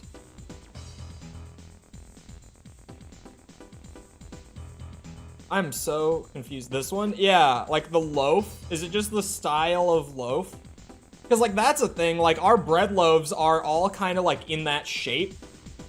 But they're normally not, like, Wonder Bread. Like, Wonder Bread is sugar. American... What? No, they're showing so many different... Oh. Hold on. Hold on. American bread is more of a genre rather than a specific kind of bread. Hold on. Specific types of bread or bread dishes that are American bread include, but are not limited to, banana nut muffins, beaten biscuits, skillet cornbread. I've never even heard of this one. Scally bread? Is that... Oh, it's an Italian-American style of bread predominantly made in the Boston area. I've never even heard of that one. But, like, cornbread apparently is a type of American bread. So it's more like a genre rather than a specific type of bread. But I guess outside of the US, people just think Wonder Bread. Oh, American bread. It has sugar. It's American. You're not wrong.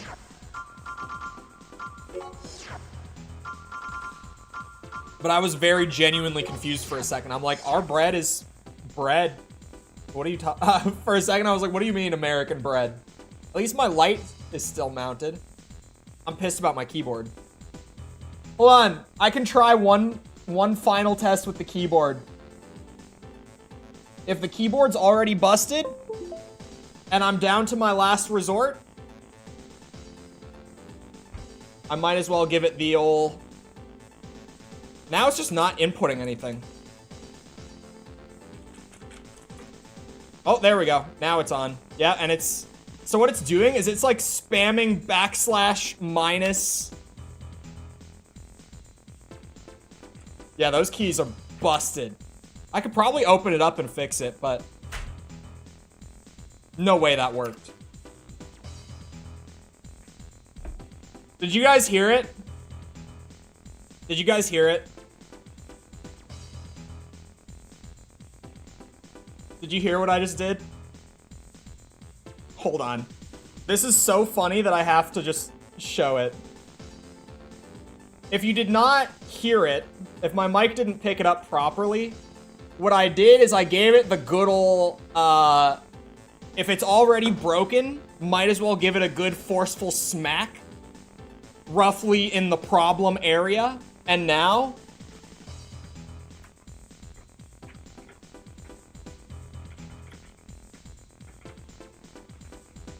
keyboard works.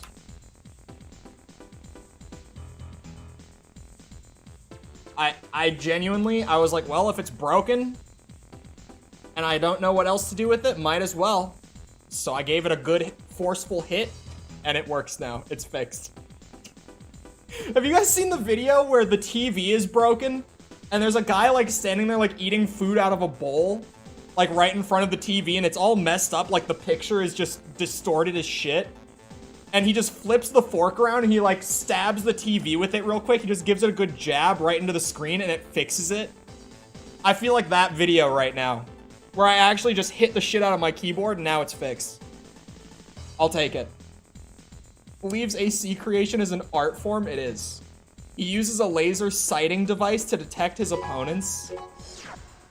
Crazy Diamond from JoJo. I need to watch JoJo. The TV video is perfect. I just remember that video going so viral because it was so funny. Like, they're standing there all kind of like, oh man, I hate that the TV is broken. This sucks. We're gonna have to buy a new TV. Dude stabs it with a fork and it fixes it. Like, perfect picture. And they all start screaming. Because we've all had that moment where, like, just hitting a piece of technology actually fixes it for whatever reason. Well, it's not for whatever reason. Like, the actual reason that sometimes it works is if, like, a certain piece is loose or just, like, slightly off from where it should be. Giving it that solid shake sometimes can just, like, put something back where it's supposed to be. So sometimes hitting it genuinely works. That said, I use it as, like, a last resort before actually trying to open it and fix it properly, where I'm like, if it's not gonna work, might as well try it before I go out and buy a new one or try to, like, open up the keyboard and fix it properly, because that's a pain in the ass. Some people really like working on their keyboards. I don't. I hate keyboard stuff. Like, I've got a buddy who, he has like 15 different custom keyboards because he just loves, like, building keyboards. And, what's the term? There's like a certain term in that kind of, like, sphere of people who really like building their own custom keyboards, where they describe the sound as something. I can't remember what it was, but there's, like, some word that they use to describe the sound of it, and it's really funny to me. It's not... Like, there's the clickety-clackety keyboards, like what mine is. And then there's... What do they call it? I'm Googling different keyboard sounds. Yeah, there's tactile, which I've had one of those before. There's clicky. Come on, man. Give me the words I'm looking for. This one doesn't have the words. It's like putting a bone back in place. Yeah, it's like when it gets dislocated. Sometimes you just gotta give it a good shove back in. Head of the Vikara platoon. He prefers to camouflage his parts and enjoys aerial combat. Is the champion arena literally just like a bunch of like 9-breaker level pilots that they made just to have a whole ladder of them? Is that the purpose of the champion arena? Because all of them so far are like, there's the tank leg and the quad leg and the reverse joint arenas. And then I'm assuming that the FromSoft arena is just a bunch of like developers custom builds. I don't know what guest is going to be. I've got no idea what the guest arena will be. But I'm assuming champion is genuinely just like, we made a bunch of really difficult pilots. That, if not like, you know, 9-breaker level threat, could be in like the top 5 maybe. Some of them have been like 9-breaker level today, where I've been like, holy shit, why is this guy so difficult?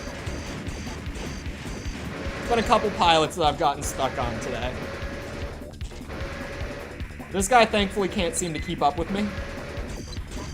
Can't seem to get himself turned around to even shoot at me now. So I'm going to take advantage of this as long as I can. Oh, because he's trying to kneel. Why do you not have human plus?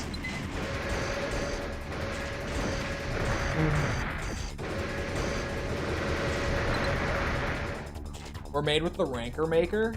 I feel like I said it in my Formula Front video. I feel like whenever we do get something like that, where we get a graphics interface to tweak the UI ourselves, it's at least got to be very similar to what they use in the backend. Like, I doubt they actually use the in-game ranker maker, but I bet that what the ranker maker does is it just adjusts the values that they have in there, like the modular values that they actually just adjust and tweak for the different AIs, right? Like, that's pretty much what I said in the Formula Front video, where I was like, these kind of like behavior tree sort of things, where all we're doing is literally just adjusting the number on certain behaviors to affect the way they act in battle.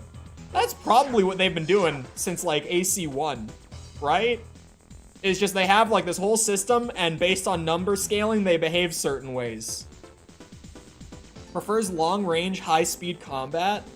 Employed by a certain syndicate whose identity is unknown. The guys from a Project Phantasma thing? Oh, like a tournament? Like back in the day? Because I know there have always been like kind of PvP tournaments for these games. And I mean, way back, like this era, it would have been like, you know, LAN events and stuff, right? No online. Someone, I think, said that the first time they added like online multiplayer for PvP in Armored Core was like Gen 4. Is that correct? An old tournament? Oh, that's actually sweet. So these are like player builds with just some lore thrown in, I guess. That is actually pretty sweet. I like stuff like that.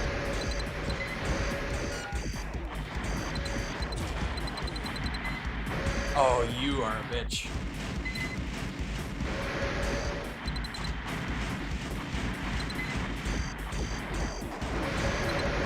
Oh no! He might not have the highest damage weapon, but he's just consistently beating me down with it.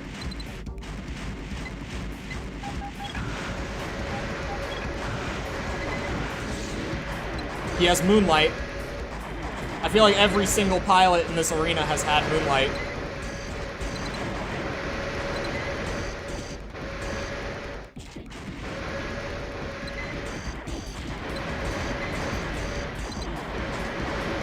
Son of a bitch. Oh, I'm out. I'm Mikara, Masawa. I've never once called it Mikara before this moment. He doesn't have human plus either. Did he just kneel on me? What are you gonna put on the left arm that isn't Moonlight? Isn't it still really heavy in this game? I feel like especially because a lot of these guys don't have human plus. Like, a lot of them are kneeling down to shoot at me and stuff with their bat cannons. He is. He does not have human plus.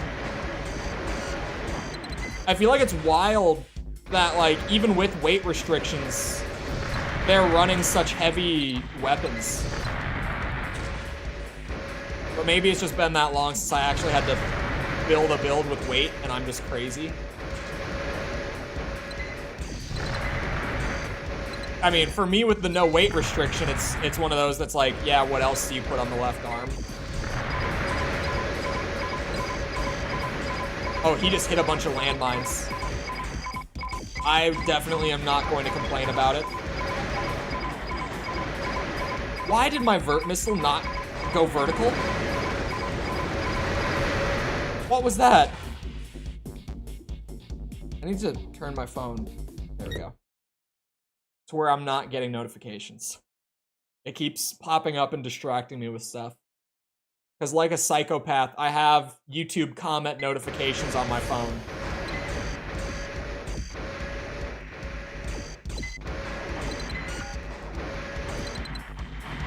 Ow, I landed right on a mine.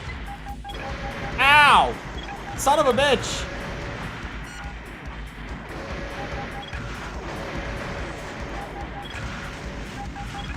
You can imagine what my phone's notifications looked like on Monday when I uploaded a video saying, you know what? I don't think Armored Core 5 was actually that bad. Wait, he does have human plus. What the hell? I thought I could have sworn he was leaning down. Or kneeling down, rather.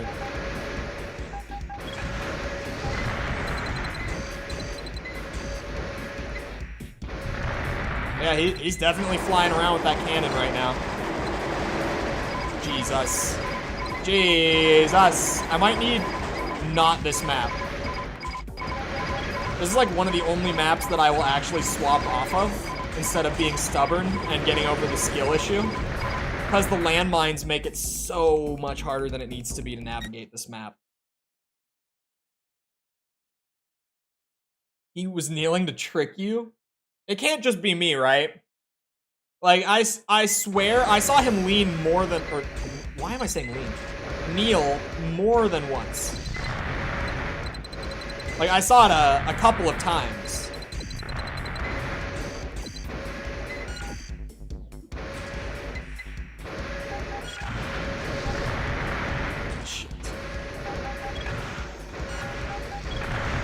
This guy's all over the place, man. I can't keep up. Ah, bullshit. Yeah, the landmine map. Relegated to my phone so I can play RuneScape on my laptop. To the phone? Oh, on laptop.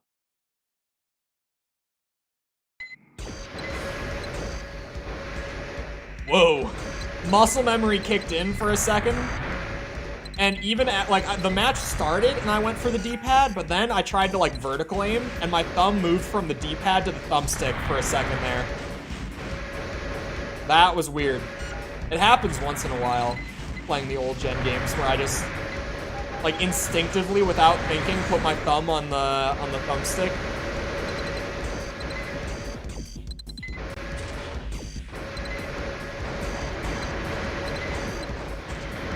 I still, to this day, by the way, I'm getting comments on the AC1 video telling me that the controls aren't that bad because once you play the game, like, a lot, you get used to it.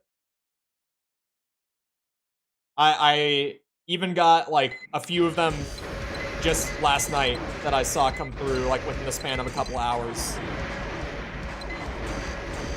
I love that the AC1 video is something that people are still watching. Don't get me wrong, but I have talked so much about how, like, yeah, even, like, after I've played so much of the old gen games and I feel pretty adjusted to the control scheme, I still think they're bad, like, as a control scheme. It doesn't matter if you can get good with the controls long-term to me. It's more like, when a new player picks up the game, are they able to, like, get adjusted within like a reasonable amount of time. And with the early AC games, I did not feel that way. I feel like I never really clicked with the controls until like Master of Arena when I played them the first time. Hold on, there's a chance. There is a chance. Oh my god, I can't choke this. Oh no. He's got the cannon out.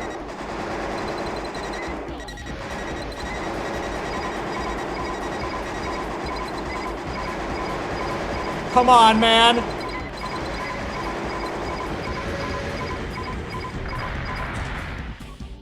Unbelievable. Unbelievable. He moves faster than my bullets. He moves faster than my bullets.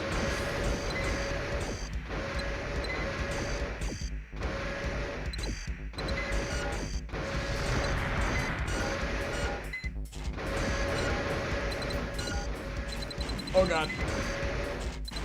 Oh god. Oh. Ow. I burned way too much energy. I'm taking the loss on this one, I bet. The energy is a problem right now. I'm so deep into the red zone. So like, that is the downside of this generator, is when you get deep into the red zone like that. Which normally, I don't do. Normally I'm watching it better, but I was so panicked. This guy is tough. The map doesn't make it easier. I feel like I can beat him on this map. And it will probably be a big win when I do. But holy shit, he's kicking my ass.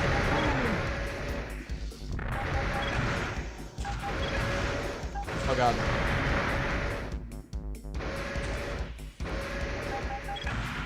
Oh god. Oh good lord. Ah!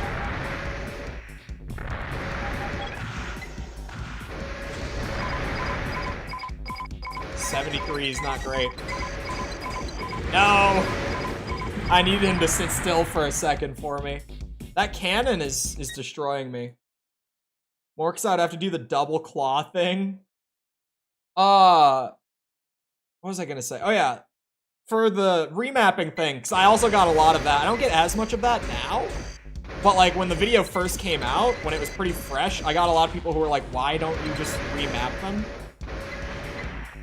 And the reason I stuck with like the actual default controls was because I was like, well, if that's what the devs thought people would have the easiest time with, then I trust it. Which, like, if it was, you know, a modern PC game, nowadays, control schemes are more of a, you know, a suggestion, like what control scheme they come with. Because, like, remapping is just so standard now. But back in the day, it was a pretty uncommon feature. Like, it was really not something you saw in a lot of games. They sometimes had, like, you know, like, control schemes A, B, and C. Like, they might give you a few variations to choose from, but actual remapping was super uncommon. So I was like, if this is the controls that FromSoft says, like, the majority of players should play with, I will humor them. And I eventually, like I said, I did just adjust to them. Because at a certain point, it all becomes muscle memory. Who doesn't dabble in ketchup from time to time? Anyone above the age of 13. Which apparently I'm being proven wrong by this question of the day. But for me, ketchup is a big no. A miracle every single game has complete remapping. It really is, because it wasn't a common feature. Like, that was rare. Sorry, I got ghost pinged on Discord. Someone messaged me 2 messages And by the time that I noticed that I had them, I went to read them and they were gone.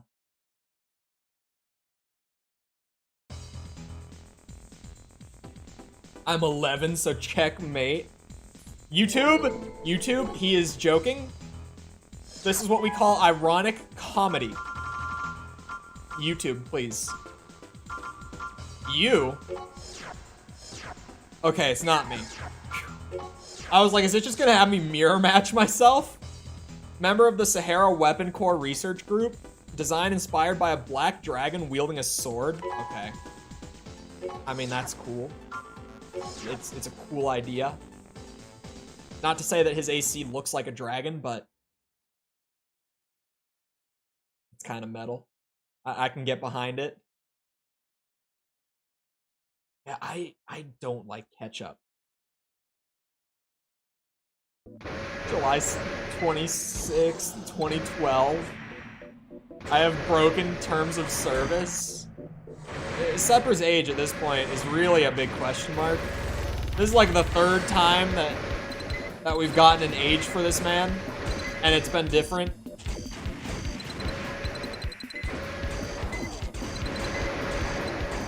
Oh god. Ow. Ow. Ah, the stun. Stop with the stun. Oh my god. Holy. Why are they all so fast? You know, why is it that my biggest challenge out of this entire champion ladder is just like keeping them on the screen? Oh my god, he's behind me. I shit myself when I saw that on the radar, I'm not gonna lie. How did he get there? Where is he now? Oh my god, he's to my left! What are these tactics? He's a ghost on the battlefield, man. He pokes in and he disappears.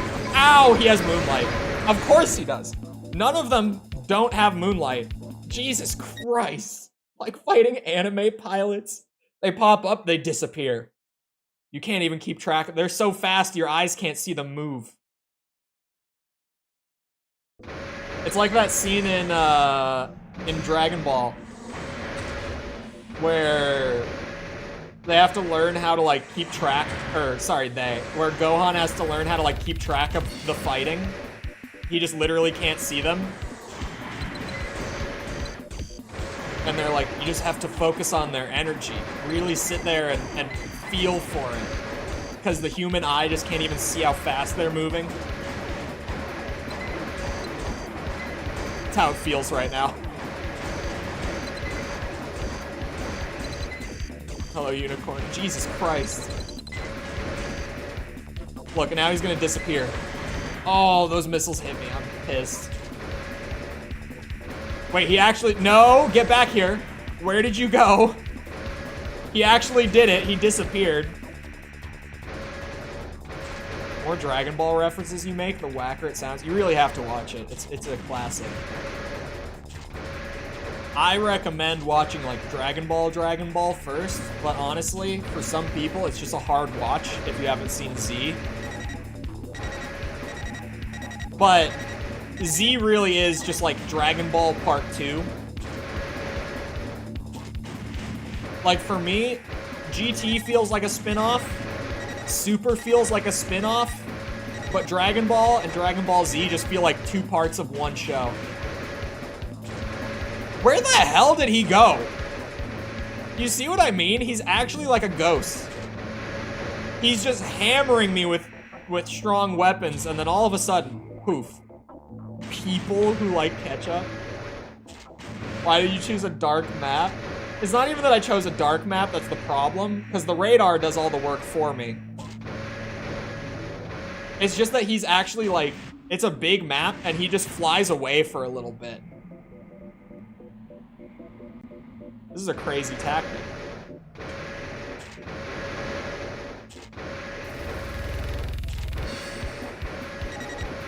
Sorry, I'm laughing because I saw Mickle, timeout, Sepper. The mods are infighting.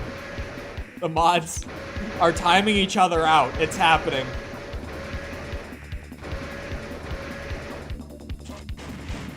Bro, is he even on the map? Where did he go?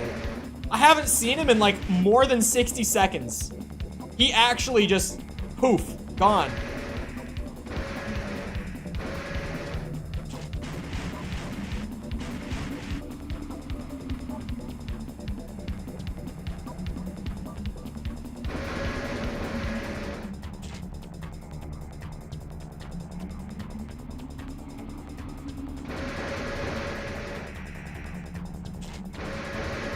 Huh? He's here! He's here! Oh my god, he's gonna kill me so quickly after reappearing too.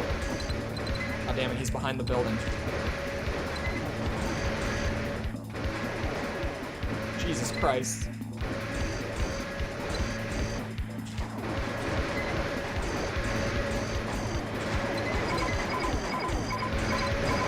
Whoa! Please stop shooting me. Please. Oh no, he still has ammo. I was gonna say, please be out of ammo. Oh, I'm out of ammo. Mother.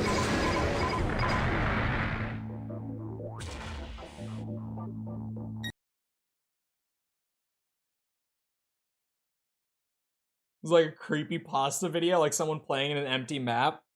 That is like one of those old creepypasta videos, actually. I've said it for a long time. One of my weirdest things, I would say fear, but to call it a fear is like exaggerating, but something that makes me really creeped out, like really uncomfortable.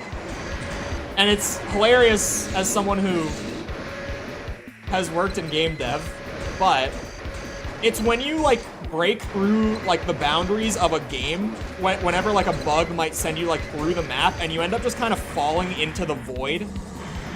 Or even just a spot where you can like see out of the map and into like the endless void. That shit weirdly creeps me out whenever it happens. It makes me really uncomfortable.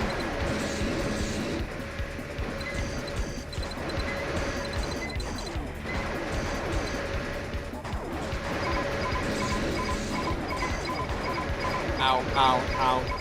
It might just be like the ocean also freaks me out. So it might just be an extension of that. Son of a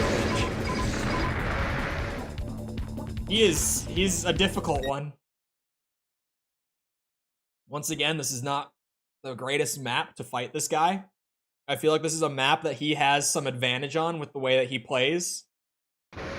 With the way that he zooms around. And disappears behind buildings. But if I just find the skill solution, I can win. Like, it's very possible. It's not like, okay, I need to change the map. But it is kind of like, this dude might have a bit of an advantage here. Why can't you just beat him? I'm gonna hand Sepper the controller.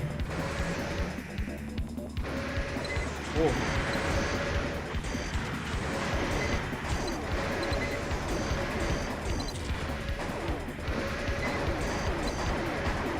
Ow. Hey! He moonlighted me, man. Just get good. These mods, who have never played an old school Armored Core game, they don't understand the controls that I'm working with right now. If they knew the sort of control scheme that we were working with in here, they would be horrified.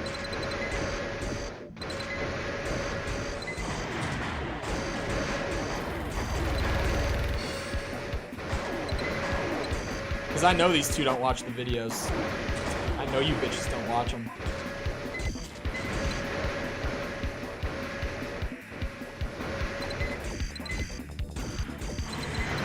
Holy shit.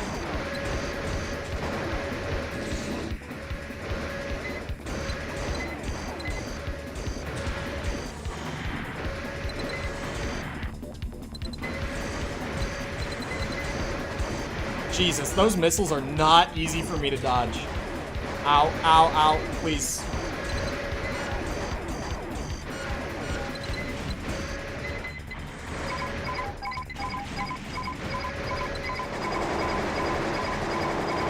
Please, man. I gotta hit these. Oh no, he disappeared? Oh no, he's back! He's back!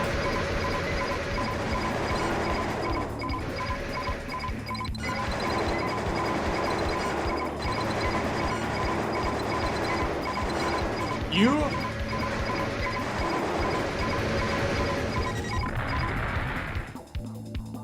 I know how gatekeepy the community is of old controls. They will torment you if you talk shit. I talk so much shit about them.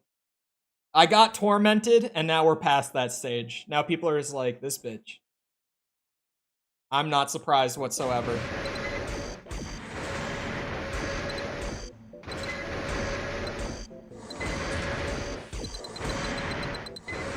Ow. Ow.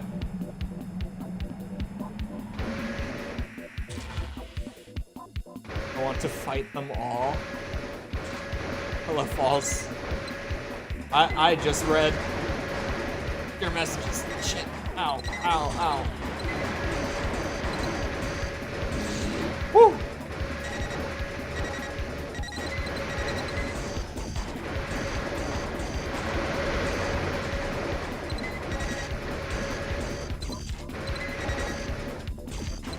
It's okay.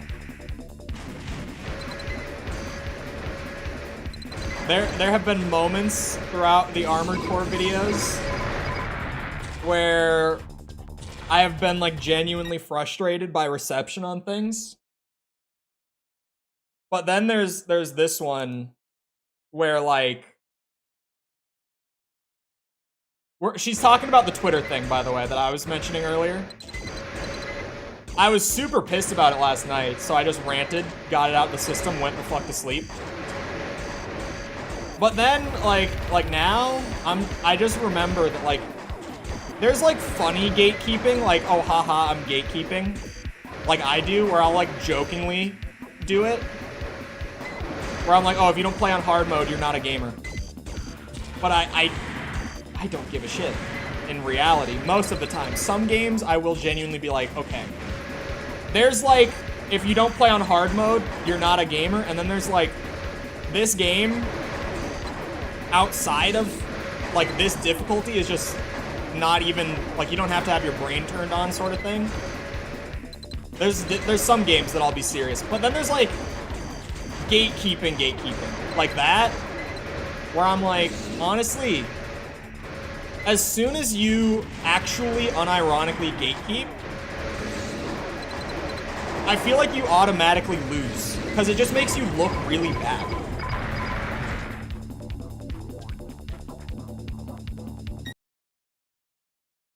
Especially like that, when you have to like stretch and exaggerate in order to do the gatekeeping about the person you're trying to gatekeep. Now that I've cooled off, I'm just like, yeah, I probably shouldn't have even tweeted about it in the first place. It's not even really a big deal.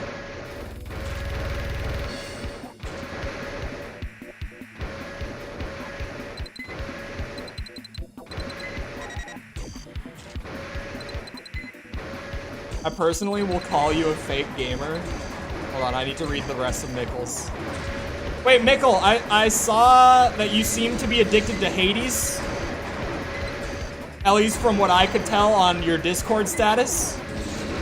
And by that I mean every time I went onto Discord, I saw that you were playing Hades for like 2 days straight. Maybe more. It's not that deep, bro. It is kind of one of those moments where I, after sleeping on it, and after getting it out of my system so that I could sleep on it, I now am like, it's not that deep. Well, it kind of is that deep, but I'm not too bothered by it now. I've chilled out. I was mad for you. The only thing that I was, like, actually mad about wasn't even, like, the gatekeepy stuff. It was just, like, blatantly mischaracterizing me to an audience that is far larger than mine. That pissed me off. But at this point, I'm like, eh, I don't even care that much.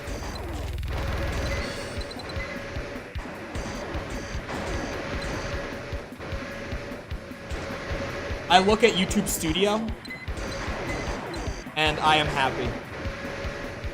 Also, Bird asked earlier, before you were here, Falls, Bird asked, like, did you get views from it, though? And I looked, and I did get, like, almost, like, 80, I got about 80-ish views from Twitter on that video once I ran the calculator. So that's enough of a win for me. I'll take it.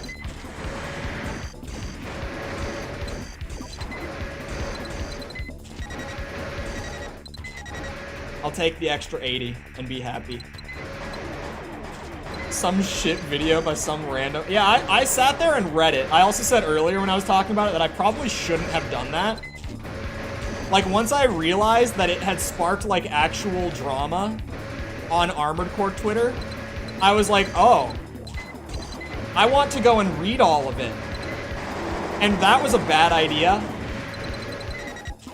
Because it was just a bunch of people who have never seen my stuff being like, oh yeah, some random YouTuber who made a really shit video.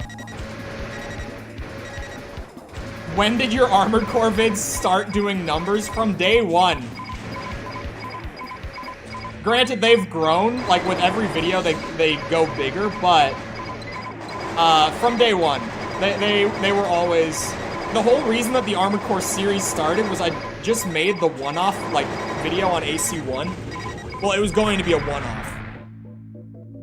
I was just going to do a video playing the first one and stop there.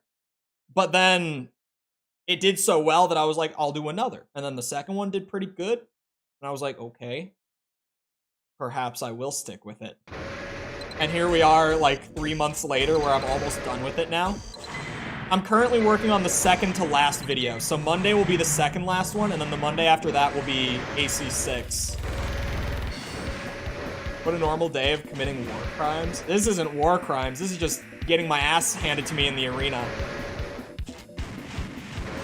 You're like Act Man to their community? What do you mean by that? There's a lot of things that could mean.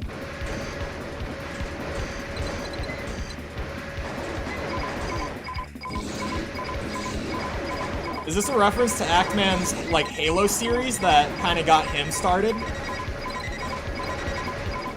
Ah, shit. Shit. Do I like Verdict Day better than 5? No comment. For now, no comment. Oh. I lowered my arm fast and my back... Am I old? What am I talking about? My back cracked was the end of that sentence.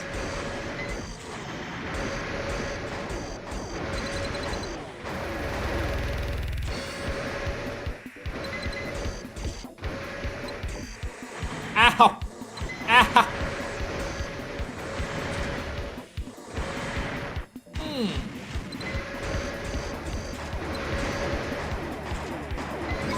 Ow.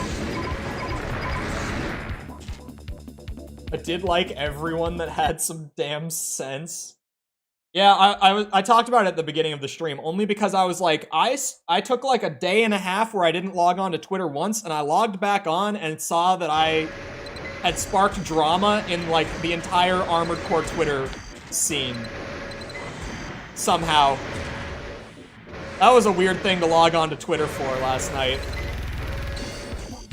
Because I saw the quote tweet, and from there, I saw all the other tweets from the same guy, and then I started reading through the replies of other people's tweets, and I was like, oh my god.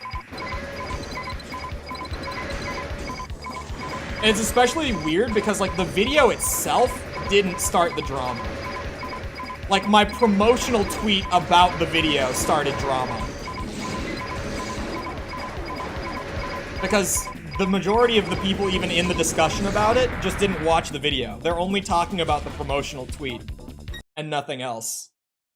My favorite scene in the Armored Core series is when the Core put on armor and said, I'm the master of the arena now because I started fires in Rubicon. That's my favorite scene too. Jesus, those missiles hit so hard. Okay. There's no quick restart in this, is there? I think I have an idea, and it might be, what if I dodge the missile? Getting hit by Moonlight is a quick restart, that's for sure. That'll do it. Best scene? Great. Why did this VTuber like my comment? No, they'll all be like, ah, VTuber liked comment because she's base. What if we just missile fight with him? With a focus on dodging the missiles. God damn it, he's gonna do his disappearing shit if I don't stay on him. I forget. This guy is tough. I'm glad that I didn't do this fight when I played for the first time. Like, this now, I've played like 100 hours or so of old gen Armored Core. Probably more, actually. Definitely more. And when I actually think about it, I've played a lot of, like, the classic era Armored Core at this point, right? Like, I have more than adjusted. And this guy is just running circles around me. This is one of the toughest fights I've had in these games. And it's this random bitch on the disc 2 of Master of Arena. Ow, those ones hit me. His missiles are really hard to dodge. Jesus.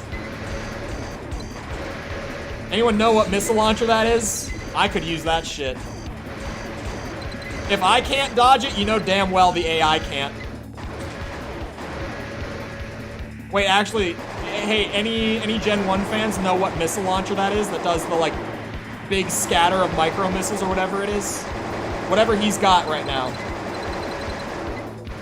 Actually, I could probably just bring that into this fight and do a lot better. What game is that? Oh, that's AC2, right? The line. I can't wait for that to be on stream. So that a lot of just the more general, like, channel regulars for the streams and stuff can see that scene, because holy shit, is it funny. That's Armored Core 2. Oh, and the Zeo Matrix guy. I can't wait to share the Zeo Matrix guy with them either. AC2 is a gem. It really, Armored Core 2 is just a gift that we did not deserve. It's like Resident Evil 1 voice acting levels. It really... It's not like across the board that bad, but there are some characters in Armored Core 2 that are like that level of voice acting. When they built the core of the armor and mastered all over the arena. Does anyone know what missile launcher that is? Because I suddenly really want it. Can't you just talk and settle your differences without fighting? I need the 100%. We're not playing Baldur's Gate here.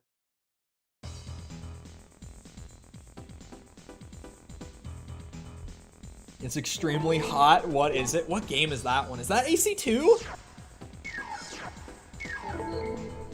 LCC. The Zeo Matrix guy, we did not deserve. Oh, it's one of the both shoulders ones? Hold on. That might be why I've had such a hard time figuring out which one it is. 'Cause this is the second time I've wanted to equip it. Whenever it gets used against me, I'm like, holy shit. Those are amazing. Why don't I have those? Let's see. It's not these. I feel like I would know if he had those equipped. It might be these? This says dual missile. We'll give it a shot. Those, the ones I just equipped.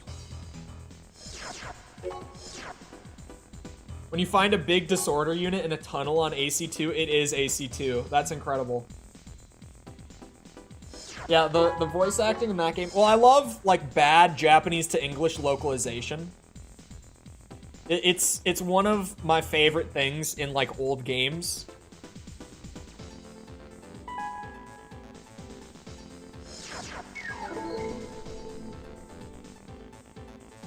What is this ping? What is this? What did I get sent? Gamer who played 3 new games this year releases top 10 list. Where's the list? Oh, the picture is a link? Hold on, that's so funny. I like this idea. I like this idea, suddenly. Hold on. I watched videos of most of them. Where's the list? Where's the list? Oh, this is from 2021. Hold on. I want to read this list. I got pulled in by the headline. Gamer who played 3 new games this year releases top 10 list. Where is it? Oh my god, it's a YouTube video? I figured I'd throw my hat in the ring and use the time I could use playing games to instead convert my passion for them into a list that I am prepared to defend and argue about despite not having played the majority of the games on it. This is one of the most Giga Chad things I have ever seen in my life. Oh. They don't even link the video. They don't link his channel. They don't link the video. Let's hope that I can find him on YouTube. I'm sure he won't mind if I quickly... I don't think that's the same person.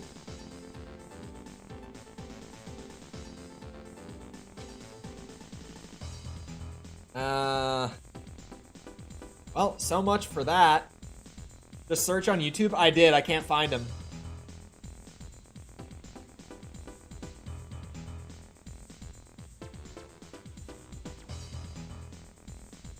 Never mind. Whose article was that? Hard drive. Puh. Shit. If you're gonna write a whole article about it... Oh, it's a satire article? God damn it. I was so excited. I was like, I really want to watch this video now. I want the top 10 games of the year from the guy that didn't play any of them. That is hilarious. Like, that's just such a goofy idea. Imagine his tier list is actually based. Well, the article had a Deathloop joke in there, and that game sucked. Sorry, Deathloop fans. I'm lifelong Arcane fan. I love their shit. I did not like Deathloop. I was so excited for it too. Oh yeah, that's the one. Oh yeah, bud. Where'd he go? You whore.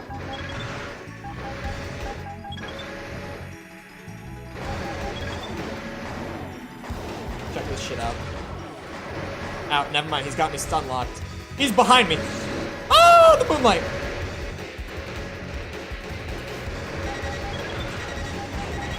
How did all of them miss?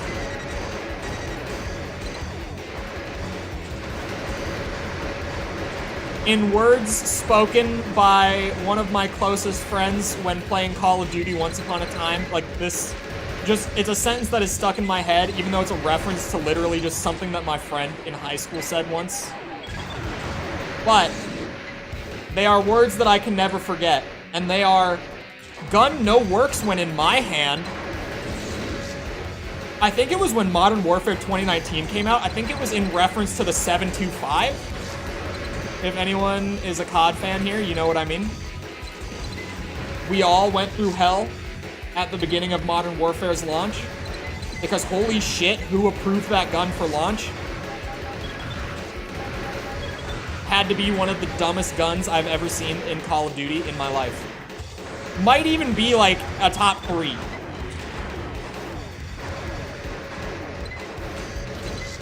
So yeah, the missiles are not working for me when used against him. It's incredibly upsetting.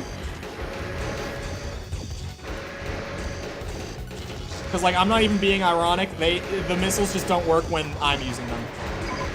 Oh my god, the Kurosawa. Long-range shotguns are always a balance nightmare. Dude, he knows what I'm talking about. But... It wasn't a long-range shotgun, okay? It was a sniper rifle that somehow also, if hip-fired at close range, still one shot. How does that work? I don't know. Why does it have both, was the problem. Reminds me of Shadow from Project Phantasma, but the rifle he used was a Kurosawa. You're actually not wrong. Bow in Hades is ass for fast clearing, but holy shit, it's so easy for staying alive. The bow was one of my favorites because of the upgrade you could get for it, where, well, you could pair 2 upgrades for it, where you get like the multi-shot that makes it shoot like 3, but then you also get the thing where the arrows will auto like target and track enemies, and you're just spamming arrows, like you don't even need to aim because they're all gonna hit something. Uses speed and advanced blade techniques. His red eyes strike fear into all. Please, no. Not the blade shit again. But hello, Raiden. It was a close call. That guy took me so long. I am going to own it. That dude took forever. It's been almost 2.5 hours, and I'm still working through the champion ladder. I was not expecting them to actually be like... I mean, obviously they were named the champion ladder, but like, I didn't think they would actually be this difficult. I was like, oh, yeah. Gen 1 arena. It's not even that hard. It's whatever. Here we are. Hours later. Oh my lord.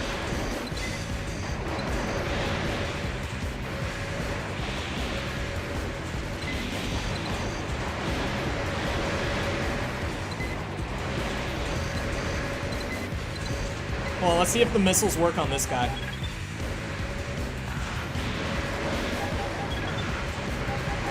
So far, okay, one of the bursts hit. One of the 3 actually connected. That one hit for like 100. That was not even like noteworthy. That one fully missed. That one was probably my fault. I shouldn't have launched it there anyway. Oh my god, I'm stun locked! Bastard!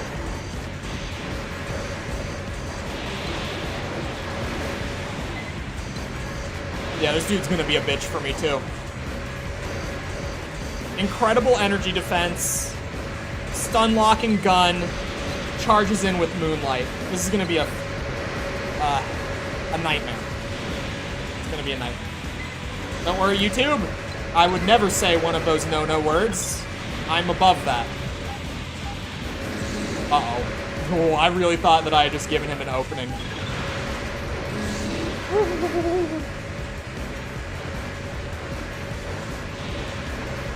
Oh, I see him.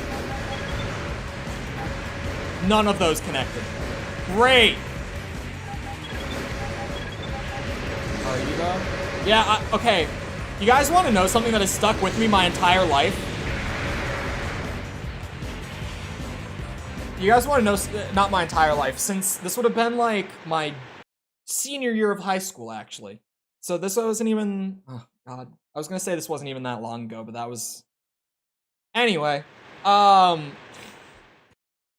was a friend of mine from freshman year who, one of his weird things that just like everyone notices once you spend enough time around him is he doesn't swear.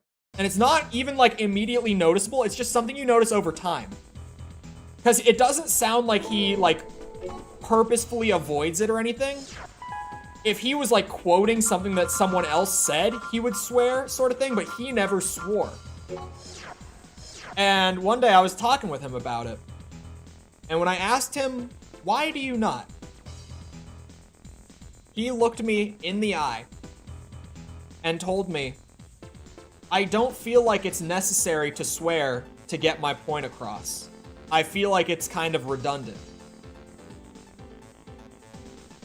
And with the way that I talk, that was like the most cooked I've ever gotten in my life. I have never, actually felt so roasted as I did in that moment. So targeted, based opinion. It was crazy. I was just like, what? What? I'm in the hospital and it's my last wish. Hold on. Is AC6 Verdict Day is the next video, and then AC6 after it. I watched 2 hours on how AC6 parts work. Turns out I had beaten the game with the wrong boosters. I probably don't understand how the parts work. Well, mostly the boosters, I feel like, are the ones that I probably don't understand in 6. The 22nd shogun of the Tokugawa dynasty. A courageous man who's inspired many. I wish I didn't cuss. Why? For, like, ad revenue? Rain Dog, thank you for the sub. Appreciate it. But yeah, I've never felt so attacked as I did in that moment. When he was just like, yeah, I don't feel like it's necessary. It's like, damn. He was just generally like a very well-spoken guy too. He always has been.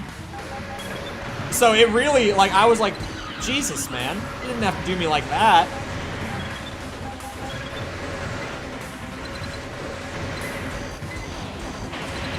Holy energy defense. The Karasawa only hitting for 200 a shot is crazy.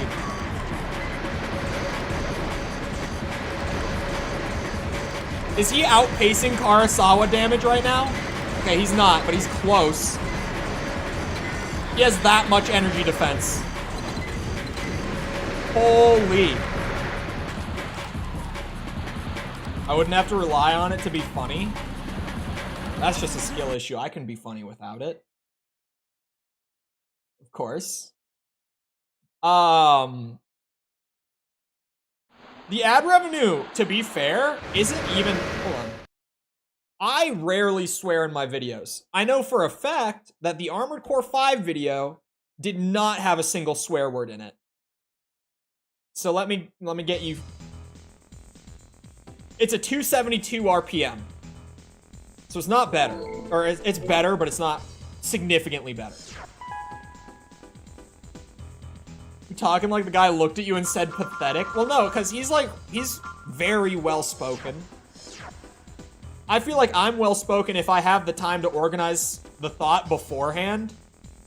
So, like, in active discussion / on stream, not so much, but, like, in videos, definitely. But then he hit me with that. I was just like, shit. He takes his name from the ancient god Anubis.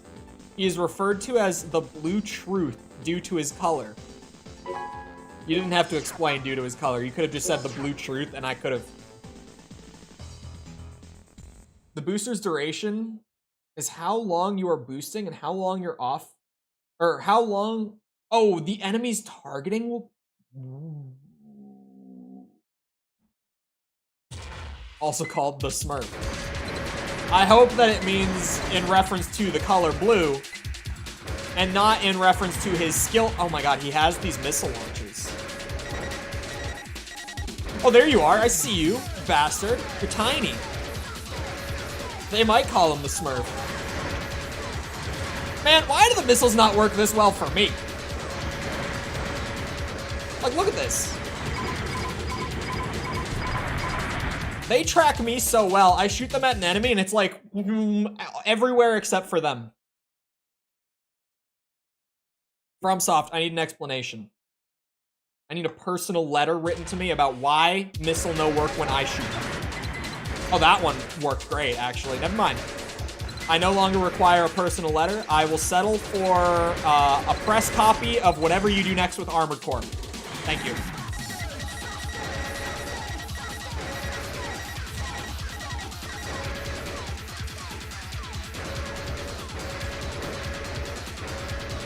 Where did he go? Oh, ow! What the hell? I was like, oh, I saw something.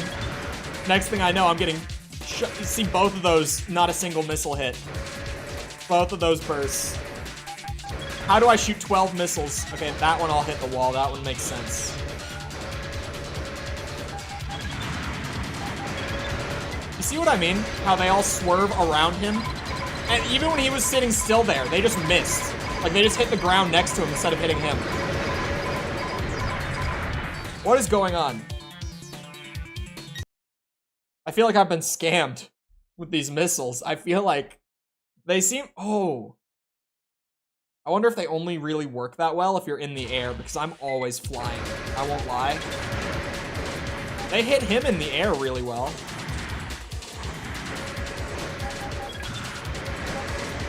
Ow. Jesus Christ. Come on. Uh-oh.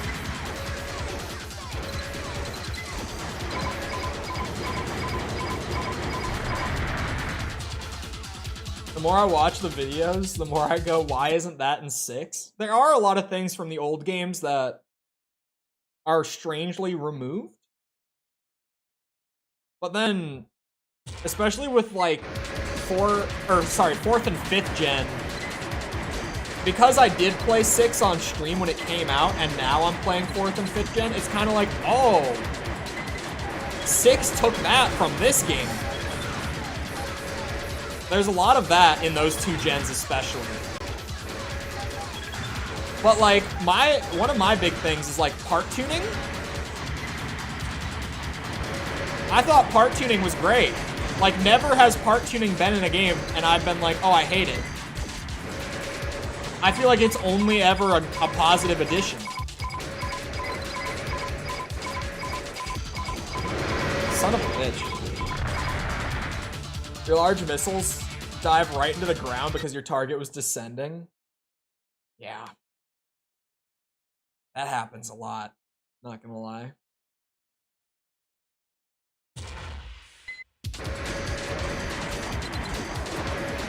I should probably start with a missile salvo, right?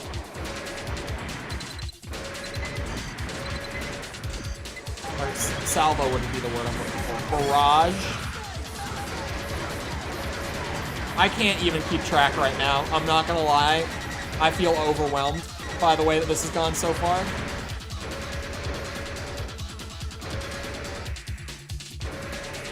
To make things less intimidating, I would probably agree. That, or I could definitely see them having done it for, like, game balance in terms of PvP particularly. Because let's be real, FromSoft is an amazing game dev. But for me, one thing that has always been, like, a glaring weakness for them is their game balance is always pretty terrible. Like, every FromSoft game has a handful of things, not even just like one thing, a handful of different things that it's like, if you use this, the game is really not even a challenge. And it's just, once you find that in each game, you're golden. Like, the game is a joke from that point on. They kind of all have a few of those.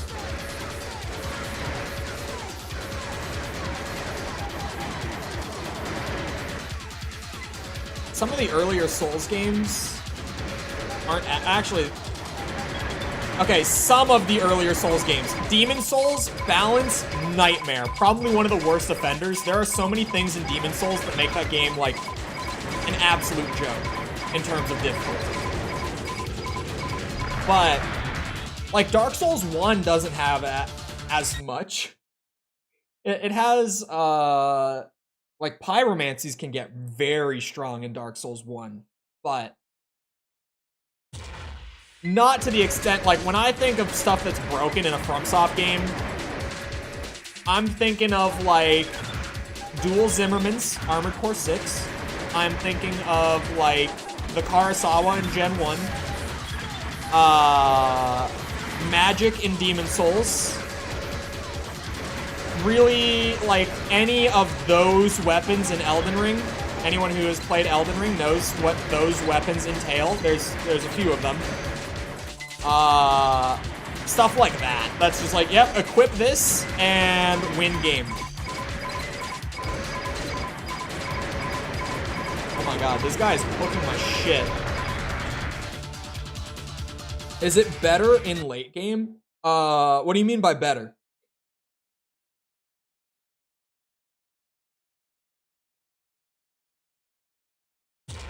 Blood Nodachi on Elden Ring. Yeah, the Rivers of Blood. The Sword of Night and Flame in Elden Ring.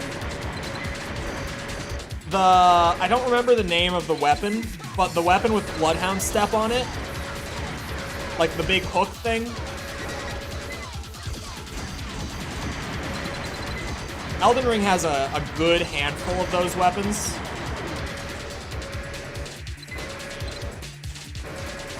It means games suck so far, does it get better? I played the beginning segment and beat the first boss, but I couldn't engage. Oh, if you're talking like phalanx, then yeah. Yeah, definitely. Unless you mean like the tutorial section, first section, but I'm assuming you mean like phalanx, right?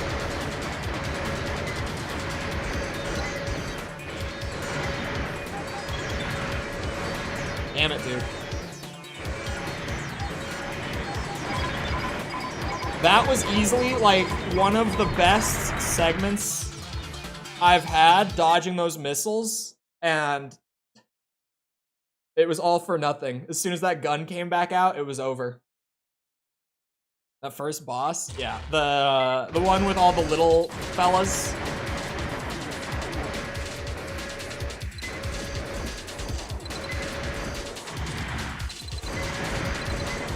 The one thing with Demon Souls that I will say is if FromSoft's more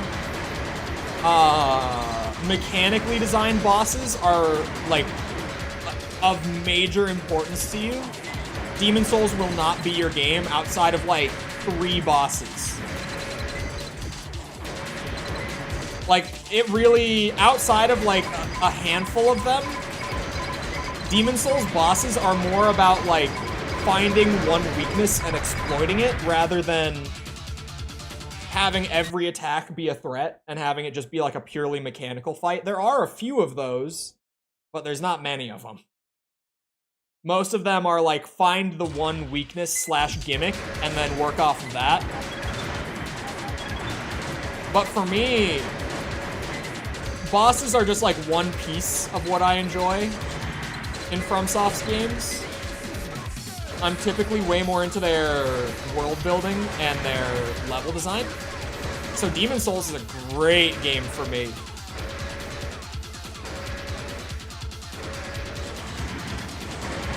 Obviously it would be better if it had more mechanical bosses, but it's not like it holds the game back, for me at least.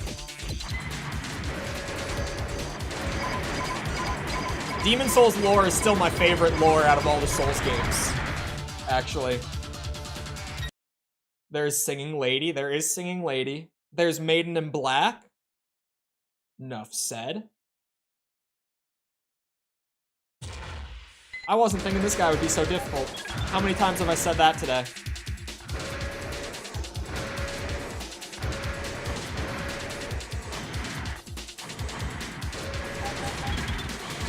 Ow. Ow. Okay. He's done with the missiles, at least temporarily. Hello? Oh, he's out of my range.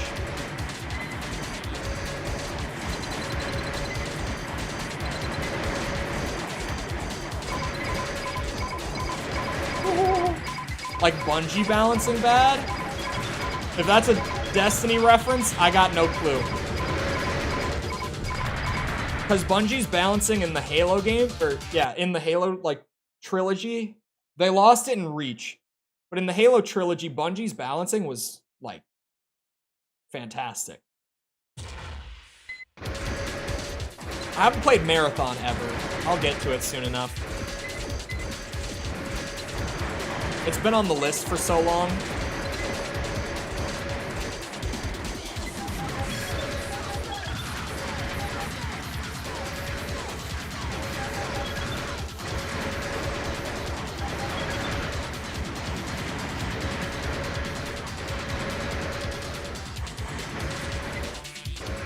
Does she ever finish singing? Because if not, I'm gonna just stay. She will never stop singing.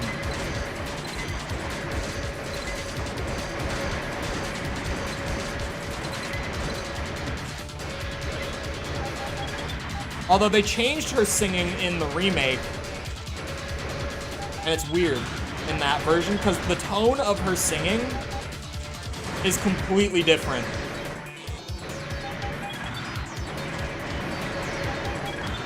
It's far less ominous in the remake, and it's almost like soothing. In PS3 Demon Souls, her singing is really creepy, especially before you find out what it is. Like, before you ever find her, and you just hear her singing, like, off in the distance, it's really creepy. It's really unsettling in the original.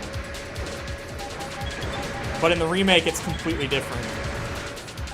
It's one of those smaller things that, like, they made what you would think was, like, a fairly insignificant, like, minor change, but it really makes a difference in terms of just the tone of that area. It's really, like, when you mess with FromSoft stuff, I feel like you have to be so careful. Because kind of their whole thing is, like, at least in the Souls games, Armored Core is a little less. Armored Core is a lot more just gameplay oriented. But in the Souls games, FromSoft is so particular about their tone and how they go about executing it. Holy shit, can you stop with the missiles? So even just little things like that in the remake of Demon's Souls completely changed things.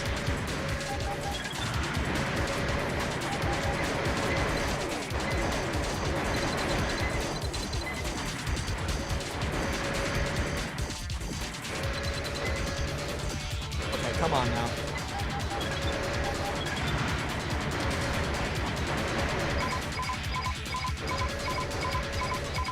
This dude's tough as shit. I should have moonlighted him. I doubt I would have landed it.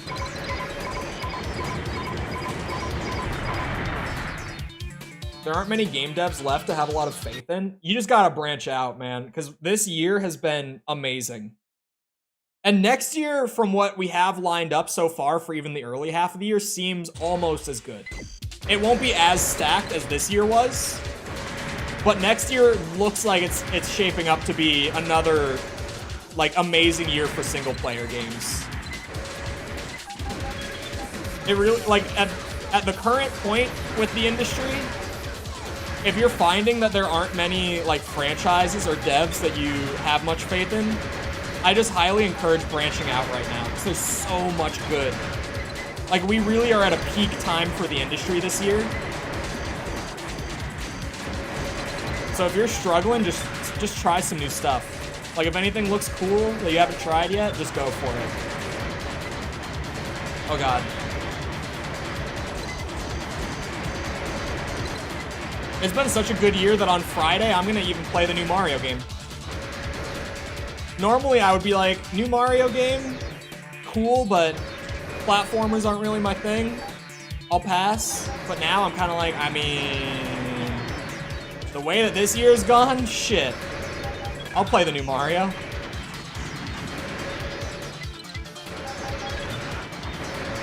Oh my god, one? Okay, he got hit by missiles. Holy shit. My allegiance has shifted over the years.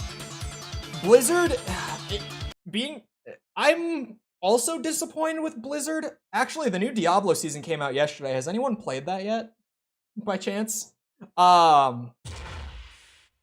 With Blizzard this year, because I'm assuming Diablo, that's the only thing they put out this year, right? Yeah, because Overwatch 2 was last year, and that was a whole other thing. Diablo 4 had such a good start.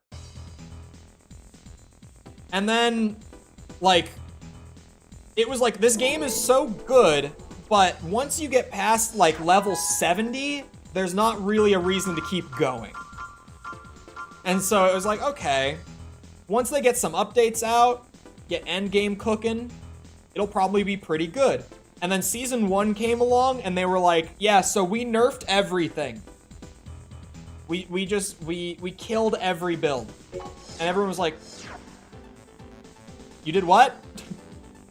And Season 1 was really not fun for me personally. So I just didn't play, and I haven't installed the game again on the new computer to give Season 2 a shot.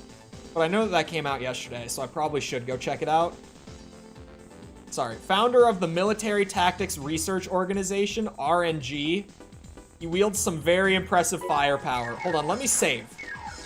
This is the last opponent of the champion ladder. So I'm assuming that with this, I will be over the hump, so to speak. The greed controversy? No? I haven't heard about that. Is it just like cosmetic stuff?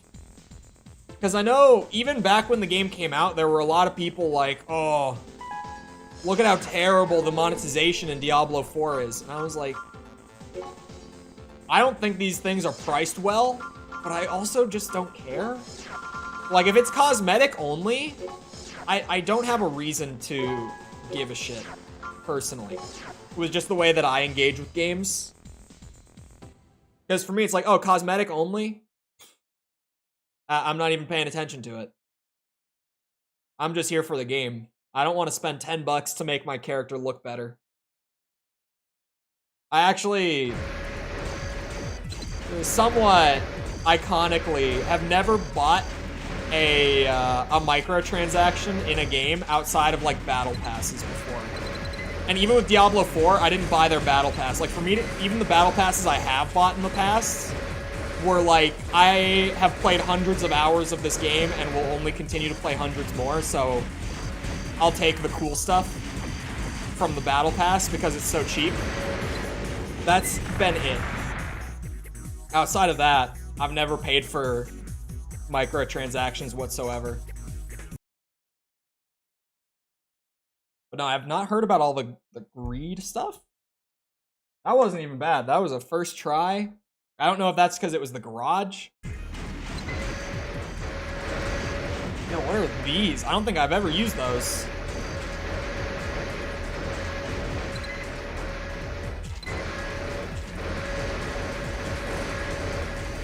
Inventory spacing.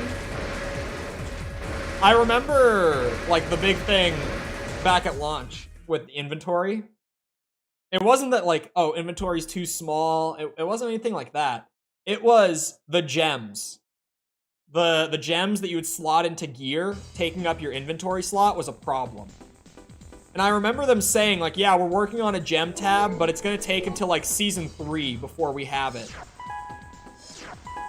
To which me and everyone else was like, it's gonna take how long for you to get a new tab put into the inventory? Because my initial thing, when I was playing it on stream back then, when it was new, and I was talking about it a lot, I was like, okay, if it's going to take them 6 months to add a new tab to the user interface, what is their pipeline? Because, I mean, I've worked in a studio, and that does not sound right. Like, at all. Oh, wait a second. I'm not over the hump. There's the master. So the champion thing. Oh, magazine publishers ACs. Interesting. Very shy and does not like strangers. Don't get too close as he can be very dangerous. Magazine publishers got ACs put into the extra arena. Interesting. That's also cool. Along with like the Project Phantasma ladder. This is also sweet. Let's see if they're actually difficult like the champions were. I doubt the champions, or sorry, I doubt these guys will be more difficult than the champions, if even that difficult. I don't know what the Game Pass thing is either. I didn't hear about that at all. Oh! If we're talking Diablo Immortal, that's an entirely different story. Immortal is a whole can of worms to itself. Comparing 4 to Immortal, at least in the state it was in like 3 months ago when I last saw it, is just like not even remotely close to an accurate comparison. But yeah, that was a whole other thing. Absolutely. Diablo Immortal was... holy shit.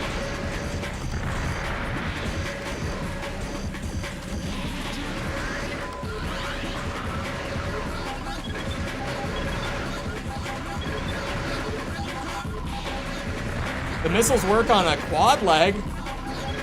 He can't seem to cheese them. Not cheese them, but get around them as easily.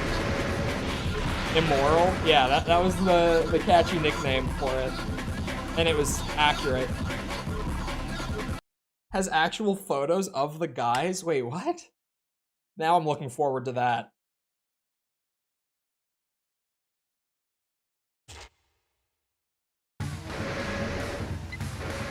Definitely talking about Diablo 4, but the Immortal game was a huge cash grab. Okay. I only jumped to Immortal because I was like, wait a minute. Are we talking about the mobile game? Because that is a whole thing. How much was it to like max a character again? Wasn't it like 10 grand or something? To get like max stats on a character, you had to invest like a minimum of 10 grand, I think it was, into just that character. That's not even like a whole account-wide thing, it's just that specific character. The pilot of this AC is so volatile that little is known about him or his Crimson Red AC. The way that this would have been done back in the day,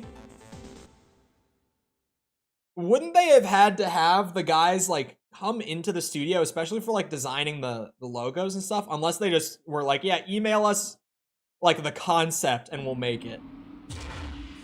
For like the emblems and stuff, would they have actually had these guys come into the office for this? What is that weapon? It scared me just because I've never seen it. What the hell was that?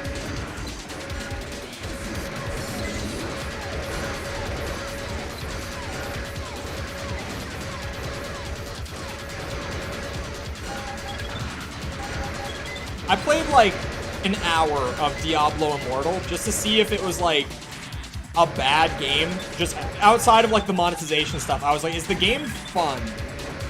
Like just on its own, if you don't pay for anything. And it was for the first hour, but they're kind of made to be that way, right? A lot of mobile games are made to like get you hooked in like that.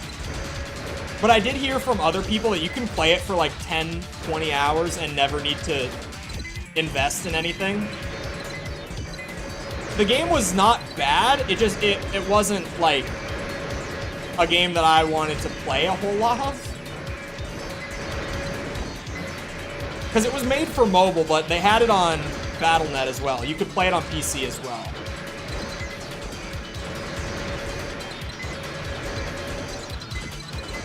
And I obviously played it on PC. I'm not a mobile gamer.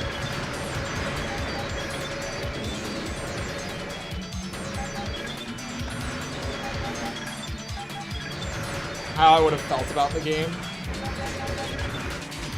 Yeah, it was like, the base game was fun from what I messed around with. Oh, Jesus, he hit first. But, it wasn't like Diablo 2, where I just got super pulled into it sort of thing. It was like, it was fine. Just to warn people in the comment sections. Oh, yeah. My favorite trend of mobile game ads that kind of started this year was all the ads now where they'll pay like a streamer or YouTuber to literally just like play the game and like overreact to stuff while playing. And then they'll just use like a 5-second clip of the streamer like screaming at the game as the ad. Has anyone gotten these ads where it's literally just like 5 seconds of the game? Whoever the YouTuber or streamer is that they've got for it just like literally yells at it, and then the ad is over. It's so bizarre. Like, if anything makes me want to check out your game, the last thing is someone just like screaming at the top of their lungs in excitement over like the most random thing in the game. Or it was furries, like heavily sexual. The sponsor offer you got, right?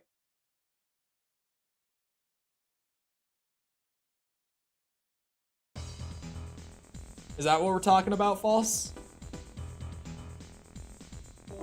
Yeah, I did see it. That reminds me that I should probably check my business email. I'm so bad about my business email.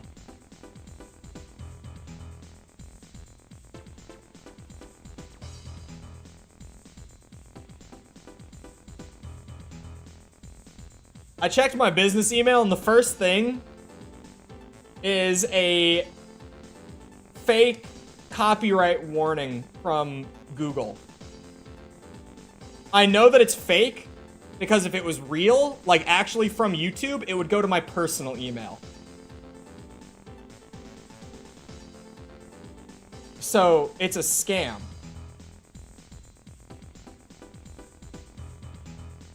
I don't have my actual like emails from YouTube going to my business email because I don't check it as often.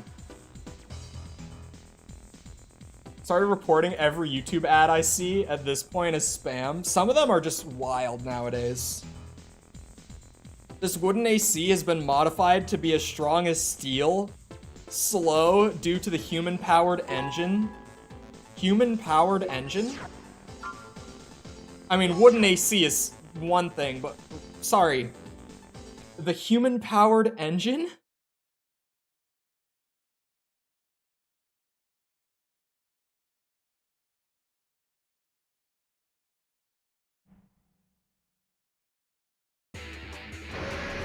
Oh god.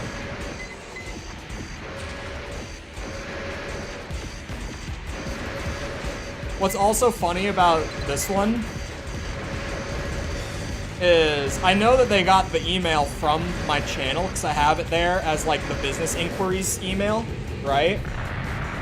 But because they're trying to do it through like a Google Drive PDF that they sent, it's showing the email, but then where it says like channel name, user not found, because there's no YouTube channel tied to the business email. Like, why would you even send it at that point? Like, bike pedals or grind people up into fuel? Oh, I was thinking like bike pedals or like, you know, someone's in the back of the AC, like, shoveling coal into the furnace sort of thing. That's what I had pictured. A strange flying AC is made entirely out of wood, even down to the nails that hold it together. I'm noticing a pattern. Does human-powered mean something more obvious? Or, sorry, something more ominous? Now I'm thinking.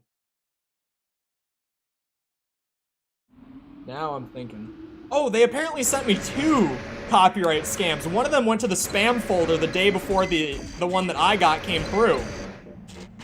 Sorry, I'm distracted by this now because I find stuff like this entertaining. I wish I could open the PDF. It's probably not a good idea to open the file attached. PSA, if something gets sent to you with a file attached that's clearly a scam, do not open the file, even if it seems as innocent as a PDF. Getting ridiculous. As a YouTuber,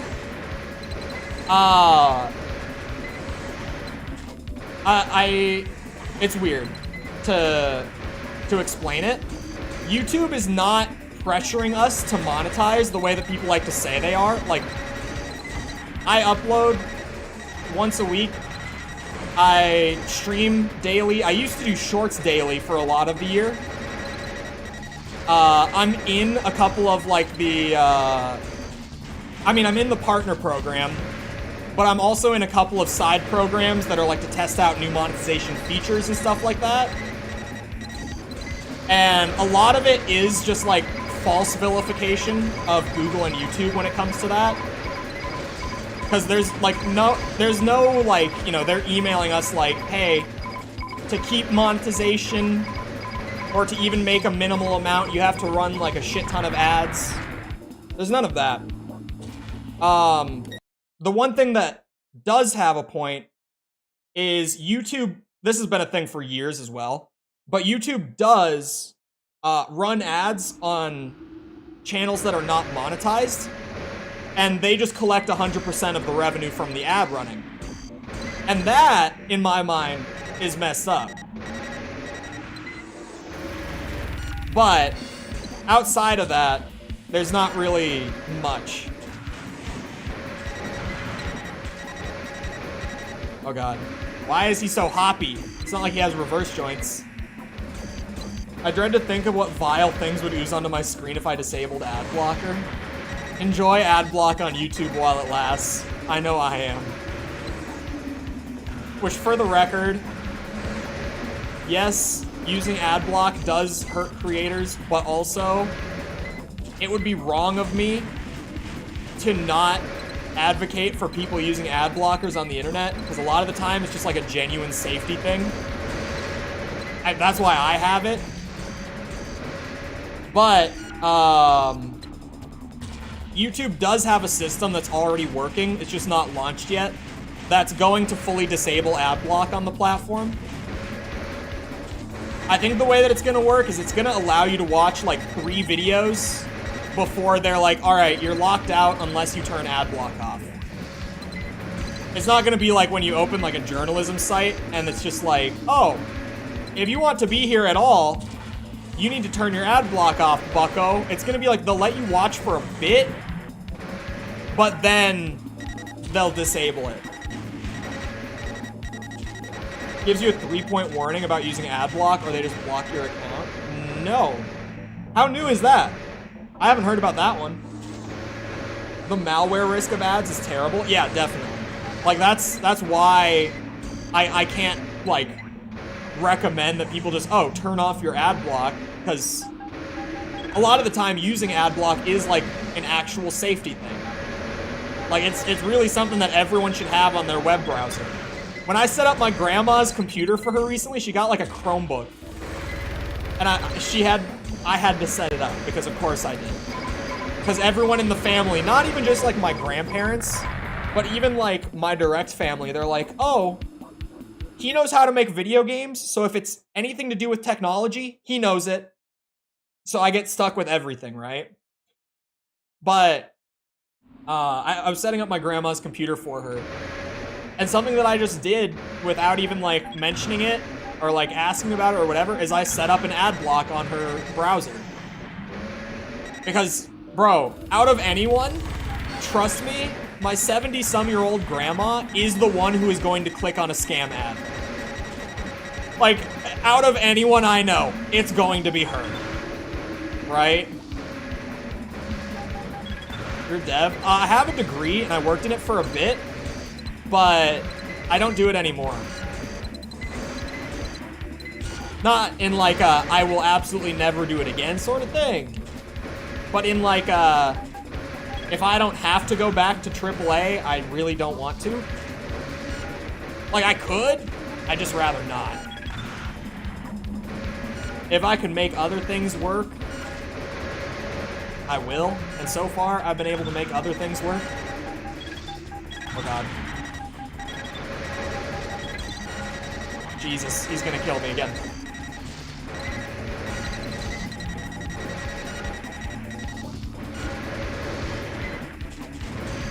Doesn't get rid of it in general. No. It's not like you have to uninstall ad block. It's like you have to disable it for the site.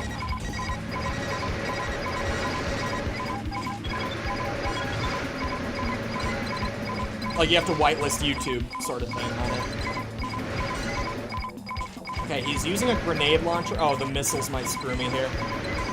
He's probably got a lot of them too. If they're just like single missiles. Oh boy. Oh boy.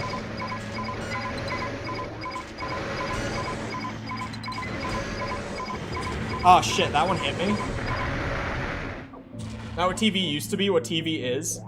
I disagree, only because if YouTube has an ad that is longer than 50 seconds, or sorry, not 50, 15, it is guaranteed to have a skip button. They do not allow ads longer than 15 seconds to have a skip. So at max, the way that the system is set up, the longest ad break you can have is 30. And I especially agree only because, by comparison, there's Twitch. If you want to talk about being what TV is, look at Twitch. Like, that is, actually on paper, Twitch is now worse than network television. If you didn't know, if you run, like, the amount of time you'll spend ads the amount of time you'll spend watching ads per hour on Twitch is now worse than network television. YouTube is like, you'll get 5 to 15 seconds of ads every like 10 minutes-ish. YouTube's not that bad. I've gotten 20. You have? Never in my life have I seen a 20-second unskippable.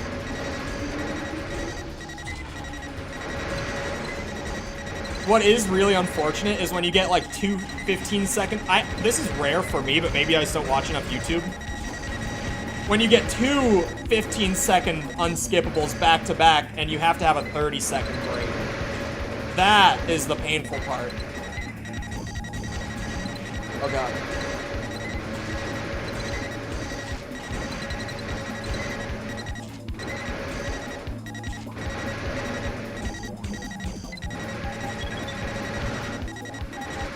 Oh god.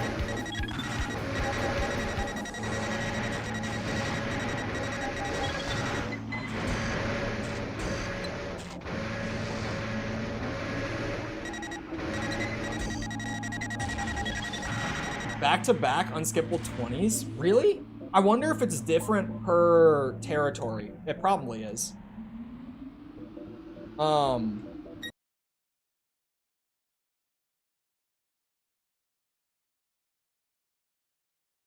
feel like the platform should find a new revenue outlet.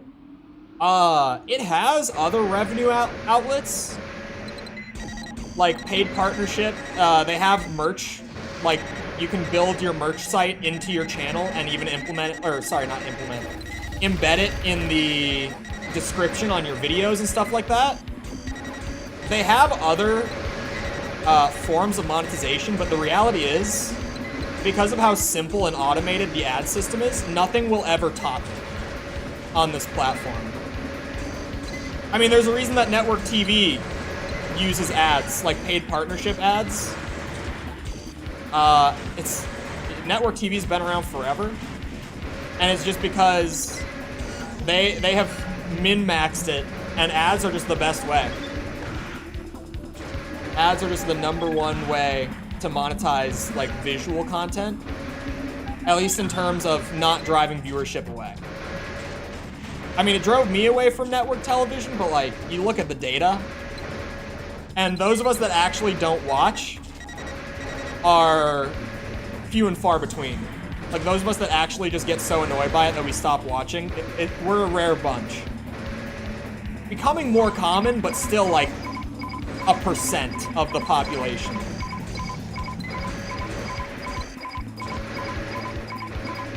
Hasn't changed?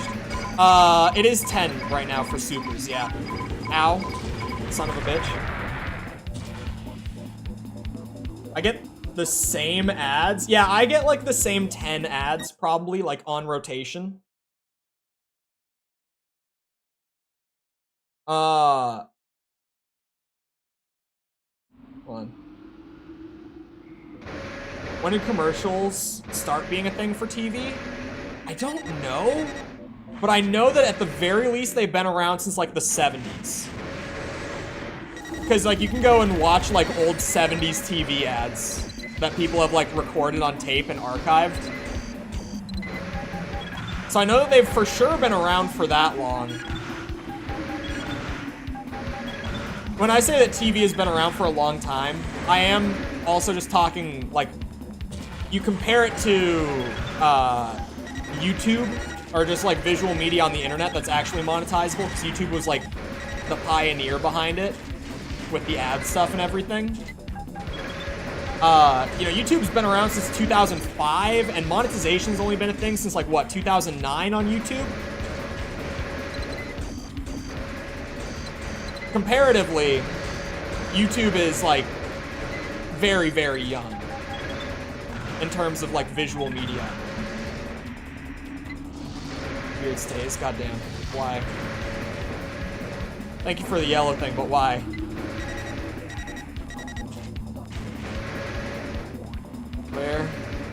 Where did he go? This fight's not going terribly. It's still relatively in my favor.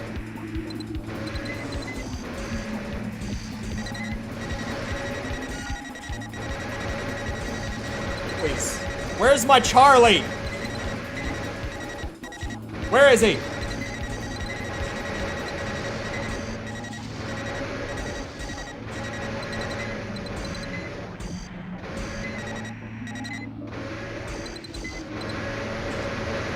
Where is Charlie? Hello?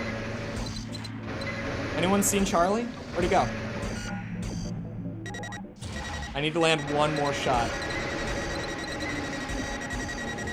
I hit it. Let's go. Philadelphia Phillies sounds so hilarious. Wait. Is that still a team? I don't know baseball for shit. Is that still a sports team that exists?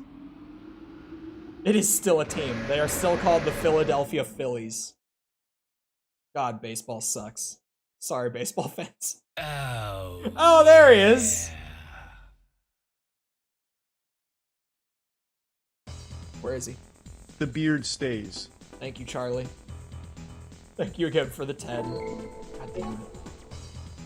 Unless you do have a big head under that beard. No, my face is not this circular. It makes my head look so much bigger than it is.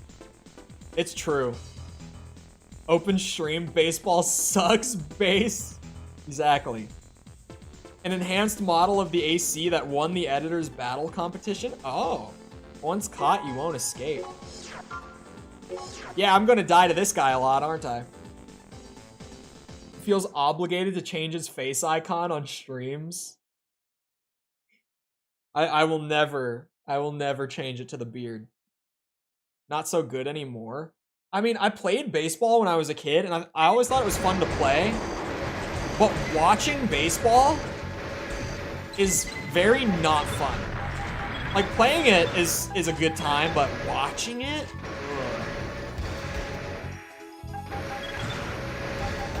Because let's be real, like, even if you go in person to the game, you're just there for the hot dog, right? You're not there to watch baseball. I almost said football. Baseball. Why would you go to watch baseball? You're there for the dog. Probably two of them, if we're being real. Even though they're like 20 bucks a piece.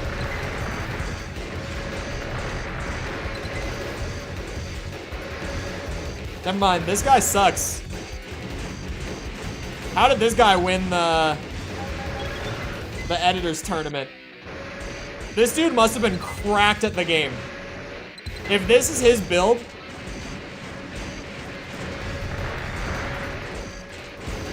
there we go, Jesus. Took all my ammo, but like,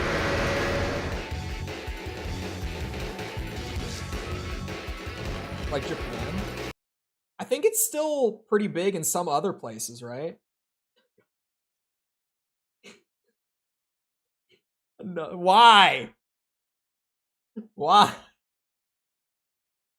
Now we're gonna have to wait another 5 minutes for Charlie.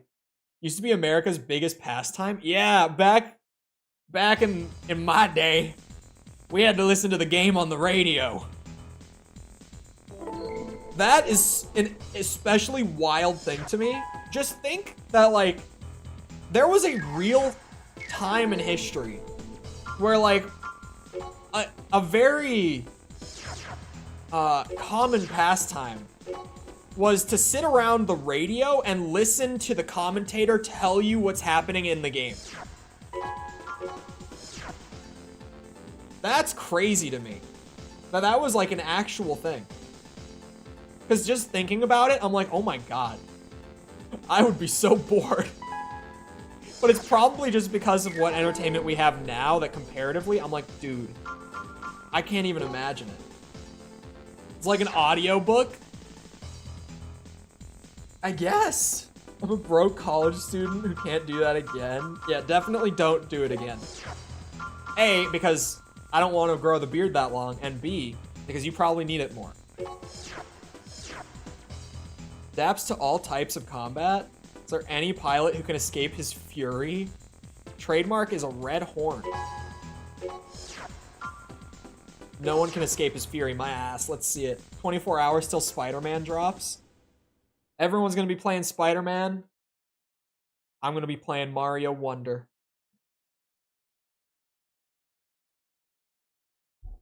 Used to be to the US what soccer is to Europe. Yeah. I mean, soccer's still huge. Like, pretty much everywhere that's not the US, honestly. Like, South America, it's huge. It's not even just like Western Europe that it's huge. Like Central and Eastern Europe, it's huge still. I mean, sorry, football. Oh my god, wait. The missiles. Oh, there. I forgot this was gonna come through. Shouldn't have said that. I'm sorry, Charlie.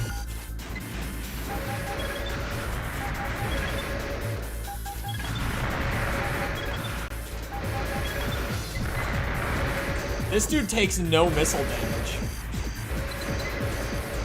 Like none. Jesus.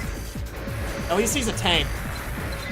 If this guy had these weapons and was actually able to like dodge my shots, I would be so screwed.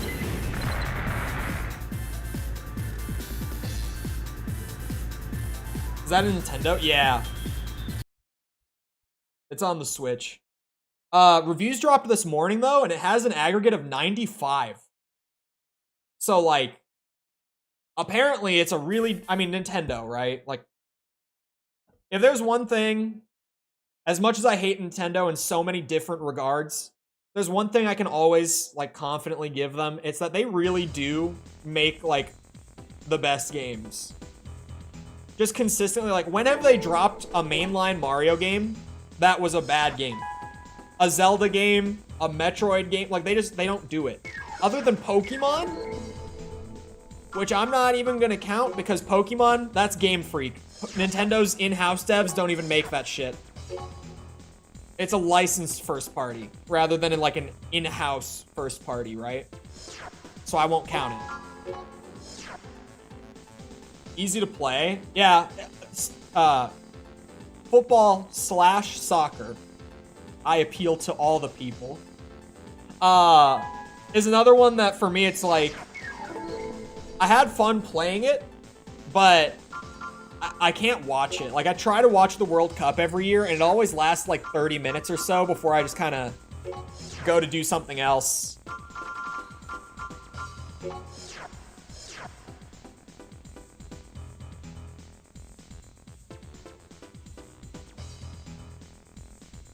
The entire planet calls it football. Only America. Wait, Australia calls it soccer? I didn't even know that. The King of Destruction. Rumor has it that not even a single blade of grass is left standing in his wake. Mikami, man, from hold on. Hold on. I need the lore behind this one. Where is the lore? Is there lore on the wiki page? No, it's literally just about the AC build. God damn it.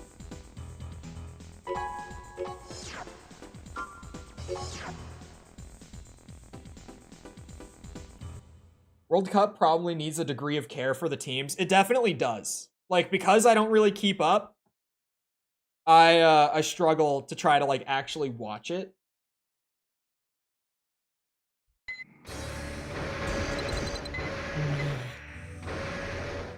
Okay, don't get hit by the Frieza death ball. Oh, God. At least he's hitting the landmines. We got 5 minutes for this one.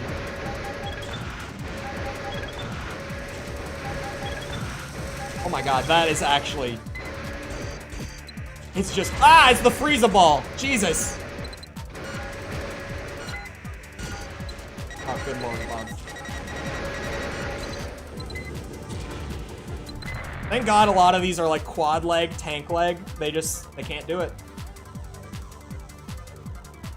Have you noticed pilots from the old ACs in AC6? No? Were there a lot of them? Or is this just a general question? Did I miss something?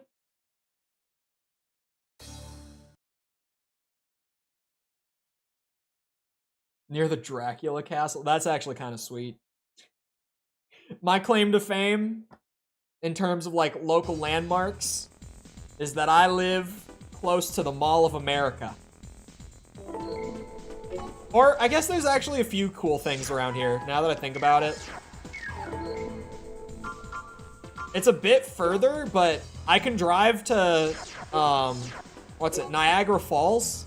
It's not a terrible drive to go to Niagara. Trying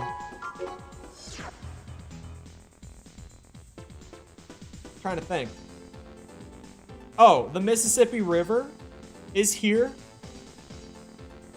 I've explained before that the reason that Minneapolis and St. Paul are collectively referred to as the cities is because they're pretty much like one giant city, but it literally is like, if you're on the west side of the Mississippi River, because it runs through the middle of the cities.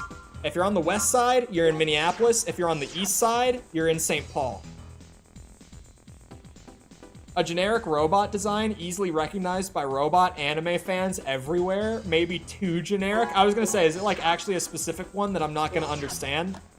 But no, it's just saying like it's so generic that you could see it in literally any anime.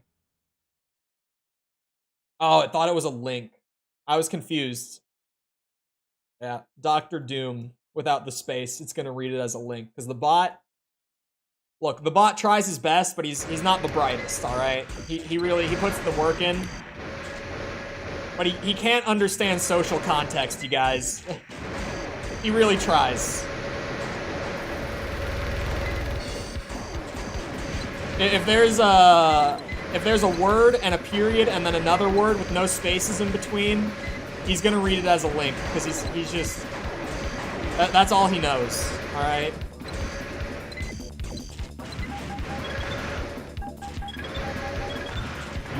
Yeah, I was talking about just Minnesota stuff, but like in all of the US, there's a crazy amount of landmarks.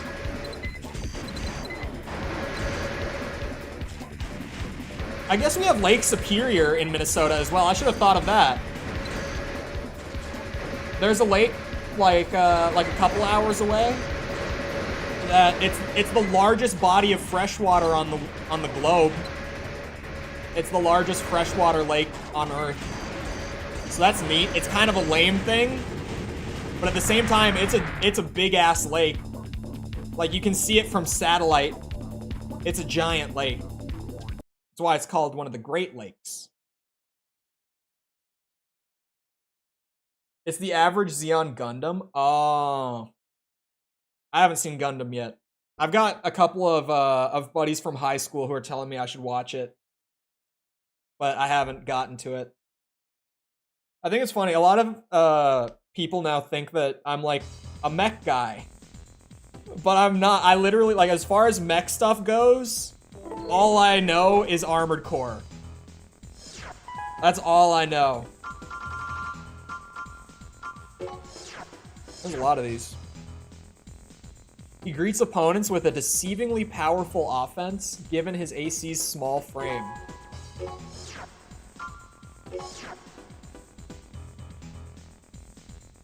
Mobile suit, you cretin. Mechs and Gundam are generalized as mobile suits. Ah. You didn't 100%? No, I'm still working through Spider-Man 1. I think I'm going to do Spider-Man tomorrow? Maybe? Not 100% on that. And then I'm going to give it a little bit so that everyone can like play the new game. Because honestly, no one's going to want to come and hang out in a Spider-Man stream while the new game is like brand new and they're playing through it and all that. So I've got other things that I'll be doing through the weekend, especially because Mario's coming out. That just gives me one thing already, right? Still running through this, of course. And then I'll pick it back up at some point, probably like next week.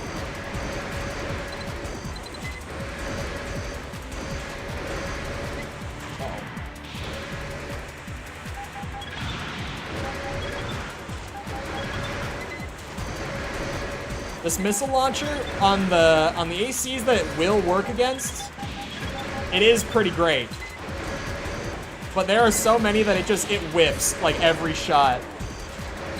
If they're mobile enough, it's just never gonna connect. Ooh. Oh yeah. Come on now. I'll be waiting to see how the reviews go. Oh, the review embargo lifted. It's at an aggregate score of 91. I mean, it was always one of those games that it was like, yeah, this was going to be a good game. Like, as long as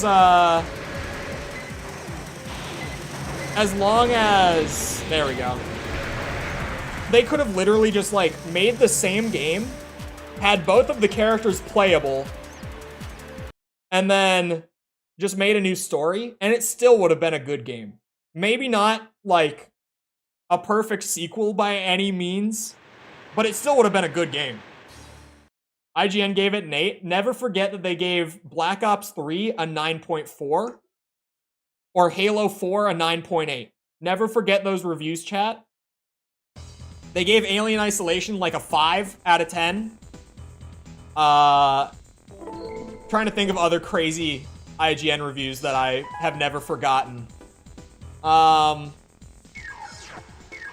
They gave... I'm trying to think of, like, their most iconic scores.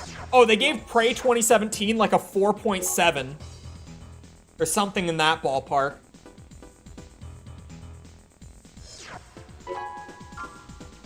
IGN hit the nail on the head. I like Halo 4.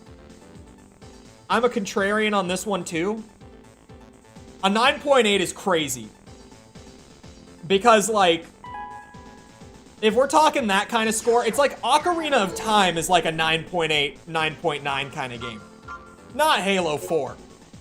Oh, Alien Isolation was a 5.9. Hold on, let me pull up the Prey 2017 IGN review. What did they give it? Oh, they re-reviewed it. No way. They re-reviewed it and gave it an 8. Hold on. Hold on. No. It says updated for patch, hold on, I'll pull it over. Updated for patch 1.02. So chat, let me ask you, okay? How does a game go from like a 4 or a 5 to an 8 with hotfix patches? It doesn't. What happened here is everyone was pissed because this game was great and they had to re-review it. They had someone else review it because the first guy was a picky bitch. Not even a picky bitch. It just wasn't his game, and for some reason, he had to review it.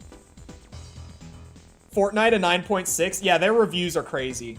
Hold on. I'm going to look up wildest IGN reviews. I'm going on a tangent. Bear with me. If you've been here, you know this happens at least once a day. It didn't get me what I wanted. Most iconic IGN reviews. No, this is still... it's just like their list. Worst IGN reviews. There it is. I got what I wanted. Here we go. Sorry, they didn't give Black Ops 3 a 9.4. They gave it a 9.2. My bad.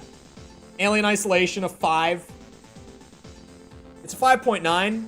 But even giving this game a 6 is doing it a disservice. This is crazy. They gave Battlefield Hardline an 8. All my Battlefield fans in chat. You feel me on this one? Yeah, Doom, a 7.1. Keep in mind, about 6 months after they gave Black Ops 3 a 9.2. And also a few months after they gave Battlefront an 8.0. EA Battlefront, not the old one. Street Fighter 5 got an 8 at launch. Keep in mind, they review games at launch, chat. They gave Street Fighter 5 an 8? Halo 4 a 9.8? That one is so insane to me. Undertale a 10. I think 10 out of 10 is a myth. I don't think 10 out of 10 exists. Personally. I've done this rant before. For me, you will never see me give a game a 10. Because 10 means I have no issues with this game. And I have never played a game that I have 0 problems with. Ever in my life. Evolve a 9 is insane. This game literally got shut down like 2 years in because it was so dead. Minecraft? Okay, hear me out, chat. Hear me out. This is high on the list. But, like... Minecraft might be a 9. Okay? Hear me out. Hear me out. This game might deserve it. How... like, think about... you play Minecraft? It's one of the easiest games to just sit down and play and, like, kill some time with. It's such a nice game. There's so much to do. It has had such a cultural impact on the gaming landscape. Minecraft might have earned a 9. I don't think this is that crazy. I think Minecraft is damn good. Oh, there it is. They gave Breath of the Wild a 10. It's a 7 at best. GTA 4 a 10. Like I said, 10 out of 10 is insane. I would never give a 10 out of 10. But GTA 4 is probably like a 9.5. In all, GTA 4 kind of gets slept on now that GTA 5 exists. But like, GTA 4 was kind of just as good. Maybe like very slightly worse, but this game also was fantastic. COD Ghosts in 8.8. Oh, I'm just gonna scroll past it. Last of Us 2, a 10. Okay, this is like so long ago that I can't even be that mad, but a FIFA game getting a 9.5. Oh, that's it? That's the list? Where's the Prey? I'm looking for the original Prey score. I know it has to be here. Okay. That's not even a game review. Did they actually give Last Jedi a 9.7?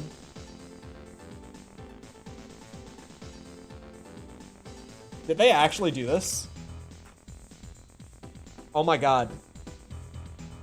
It's real. Star Wars fans, if you didn't know, now you know. They did actually give The Last Jedi a 9.7.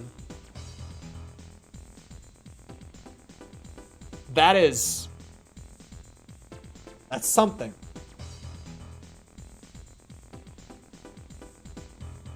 All right.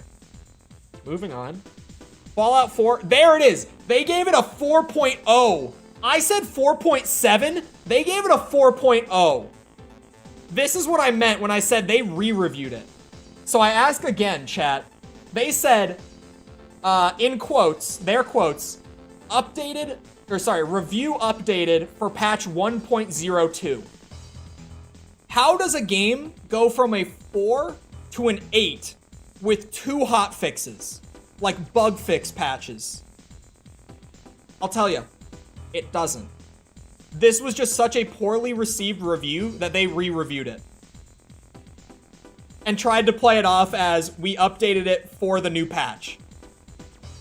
Because I played Prey when it came out, it wasn't even that buggy. Like, that wasn't even, like, the case with this game. It was actually just, they changed the review. Flat out, because it was so poorly received. That's not even that crazy. I feel like Arkham Origins, a 7.8, is actually kind of valid. That's right about where I would put it, probably, if I had to score it. I love all the Arkham games. Origins is the least of them. 7.8 is probably pretty fair, if we're being real.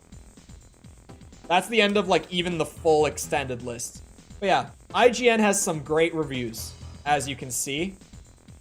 True, based. People probably think it's crazy just because it's a WWE game. I've never played them. It could be good, it could be bad. I wouldn't know. Did they review Demon Souls? They probably did. Actually, you want to look up the... I'm going to pull up the Metacritic for Demon Souls. The PS3 one specifically. Like, before Dark Souls came around and changed everything. I'm going to look at the PS3 Demon Souls. Oh, it actually didn't score that bad. And the user score is great now. It actually scored pretty well back in the day. The thing to remember with Demon Souls was back when it came out, it's not that critics didn't like it. It was that it just didn't sell well. But nowadays, all these user reviews are, hold on, they're going to be recent. May 2023, January 2023, January 2023, February, September 2020, 2016, 2016. Like, none of these are even in the window of the game originally coming out. Look at Overwatch 2.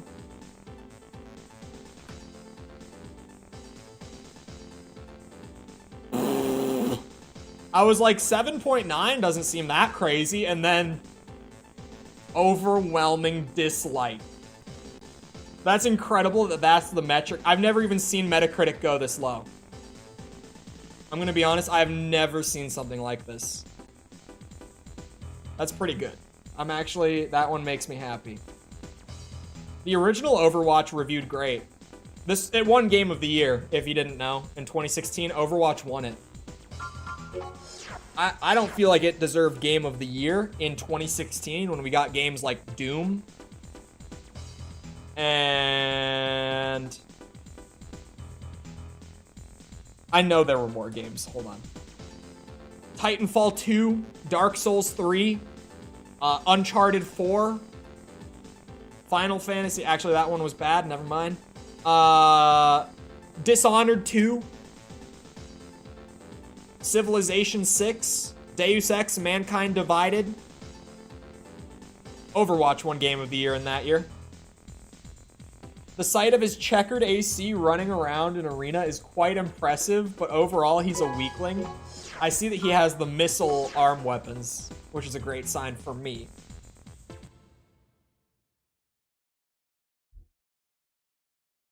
I'm glad IGN wasn't dumb enough to review it at its beginning of release. It wasn't good. Really? I was like a month late to Elden Ring, so I didn't experience the early launch. I've heard that it was buggy, but was it like that bad?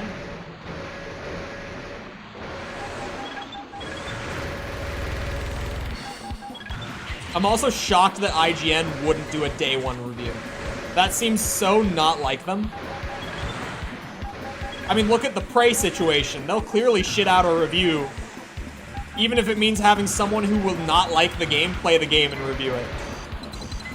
Because that's like the only way that guy could have given it a 4. They were like, all right, you ever play Bioshock? Nah. You ever play System Shock? No. Deus Ex? Nah, never. All right, well, we're gonna have you play this one.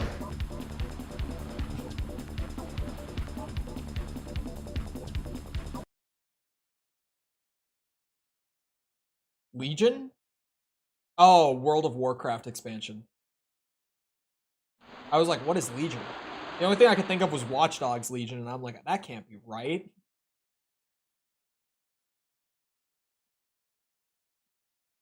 Called FRS memory, FCS memory. Honestly, I probably would have done that if I had to write it, like, off the top of my head right now. I very likely would have done that. With its first patch? Really? That quick? All split damage arcane weapons didn't scale? And jumping off your horse would very frequently suspend you in the air and kill you? That is amazing. I did not play the System Shock remake yet. It looks great. I just haven't gotten to it this year. Defeats opponents before they can ever get a beat on him by using many hit and run tactics.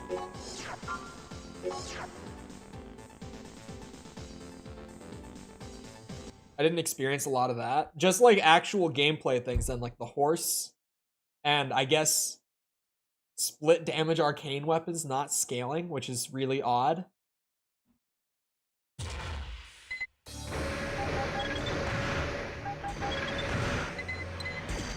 Oh, by the way, on the Overwatch thing, as someone who enjoyed Overwatch a lot when it came out back in 2016, I was still pissed that it won Game of the Year because I didn't feel like it deserved it.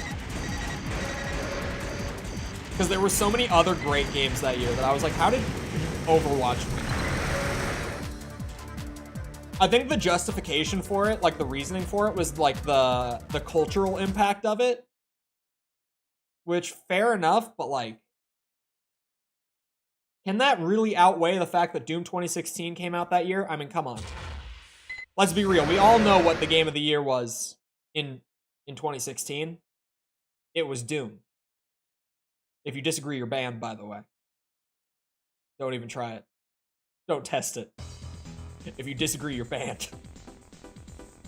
The Rivers of Blood incident happened. Oh, I used Rivers of Blood my first playthrough, and I do not regret it. That was still probably the most fun build I've played in the game.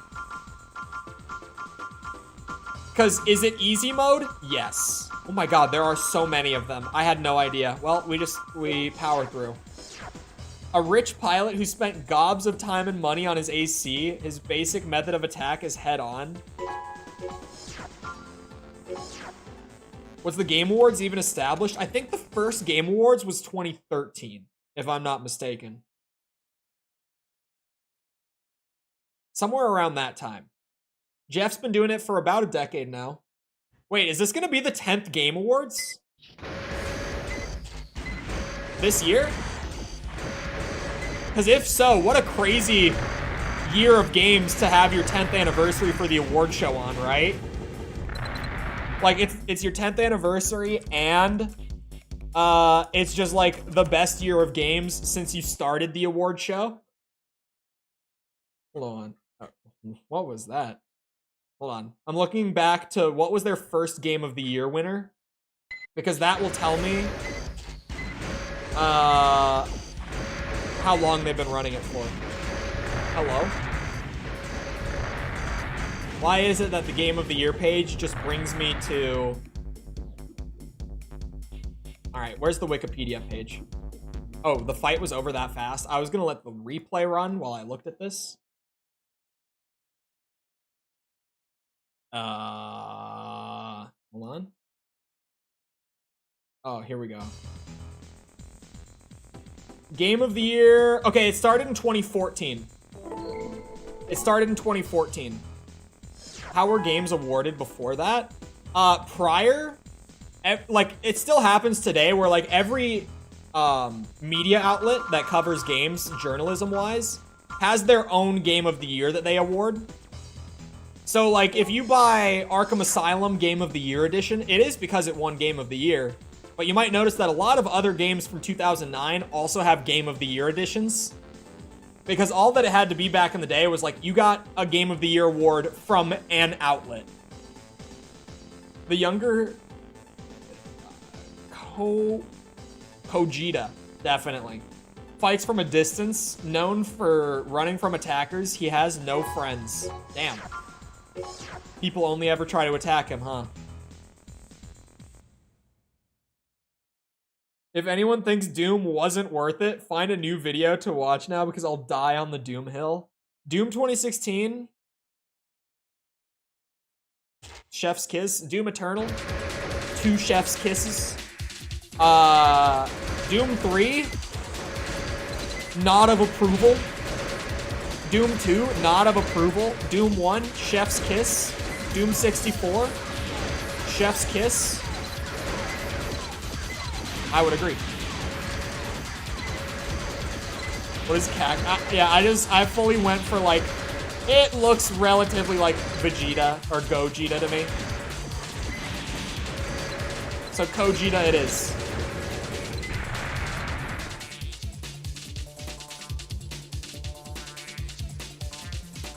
Ultra Kill beats it out. I actually still haven't played Ultra Kill.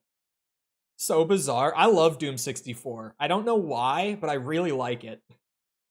I remember back in my day, I wasn't able to play it on N64. Never got a copy of it. Couldn't find one for, like, a reasonable price. They were pretty rare for a while. And before Doom Eternal came out and packaged it on Steam with the Night Dive remaster,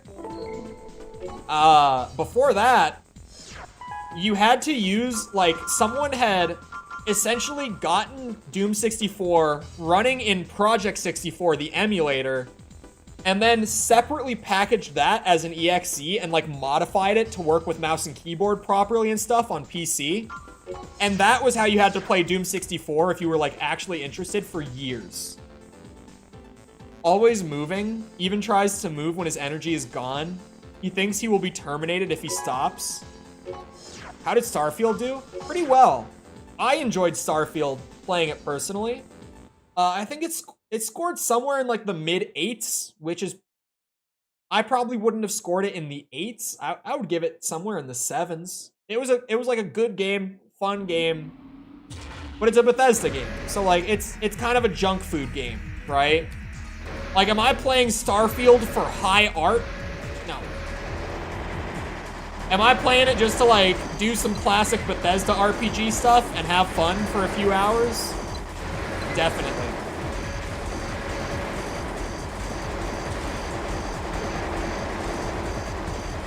like, Bethesda RPGs are kind of, at least the ones ever since, like, Oblivion. Like, Oblivion kind of started the trend for me. They are all very much like a game embodiment of it's not that deep, bro. Where it's like, Skyrim's not that good. Let's keep it a buck, right? Fallout New Vegas is not that good. Fallout 4 is bad. Oblivion is not that good. Fallout 3 is not that good, but they're all fun.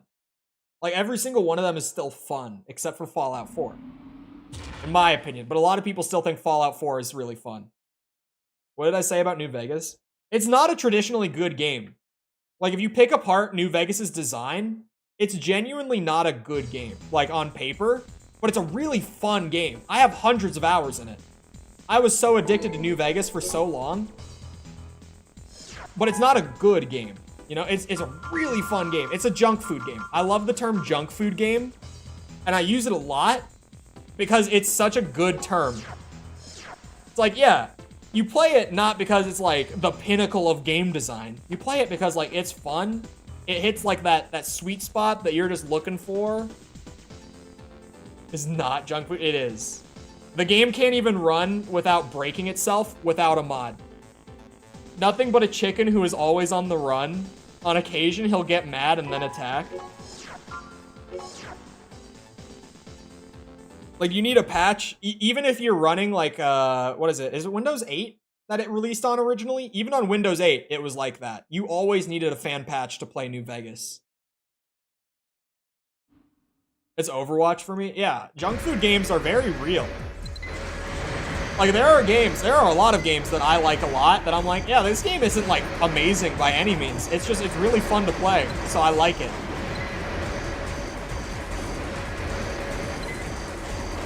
With a pack of chewing gum and tape. It really was. The development history behind New Vegas is terrible. Been trying to get me into New Vegas for months. It is one of those games that if you start playing it and you mod it even just a little bit so that, like, it's stable and maybe just add some quality of life stuff in that you'll probably want. It's so fun. Like, it will kill at least 100 hours of your time. It's one of those games that it's so easy to recommend because it is just that fun. But it's a Bethesda game. And even if Obsidian made it, it's Fallout 3, but more. Like, it is still very much just Fallout 3. Isn't that illegal? He's being sarcastic.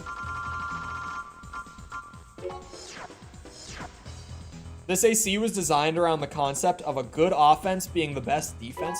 Oh, also, speaking of Obsidian RPGs, did anyone play, was it called Outer Worlds? Fallout 3, but better? It really was just Fallout 3, but better. I'm just in the FromSoft circle. Yeah, FromSoft.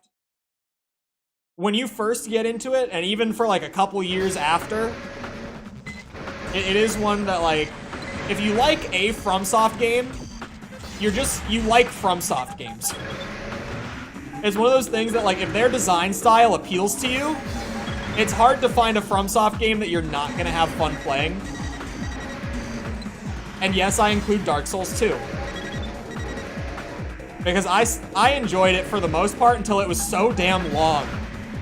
I was kind of like, it's not a good Dark Souls. Like, compared to the other two, it is a bad game.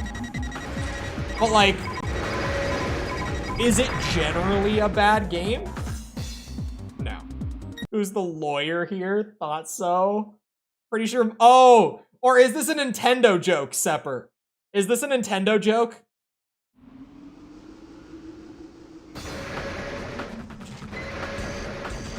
I feel like this might be a Nintendo joke. I'm not gonna lie, chat. I think that might be what he was getting at, and he was waiting for me to put it together. What's a joke? Ah, shit. Did I just hit myself with Moonlight? Did I see that right? I think he's slow enough that I could just Moonlight him like once or twice and he'd be done. Oh, I hit him with the splash. I think I actually splash damaged myself with it. Jesus, that death ball. It's a Deathball. It was a Nintendo joke. Thank God I got it.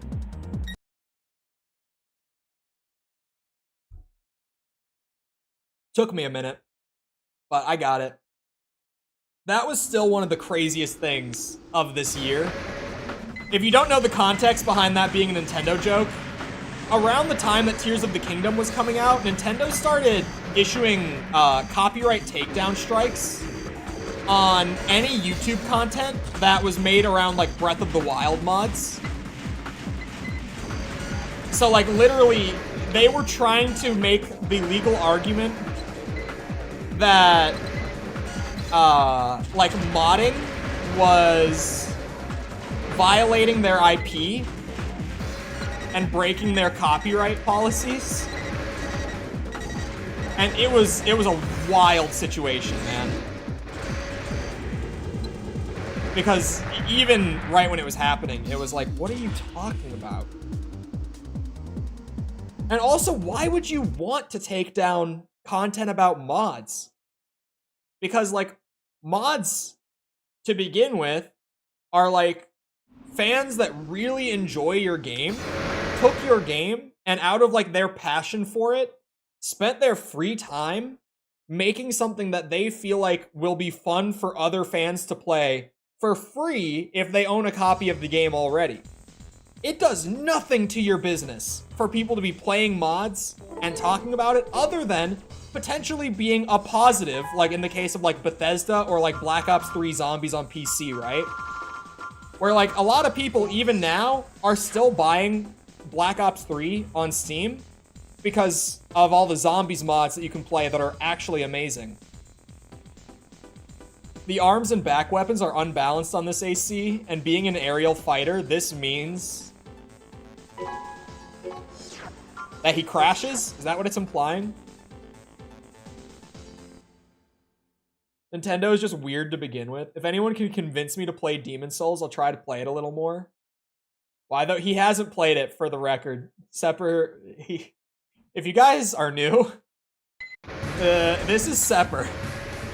He likes to be sarcastic. He likes to cause conflict.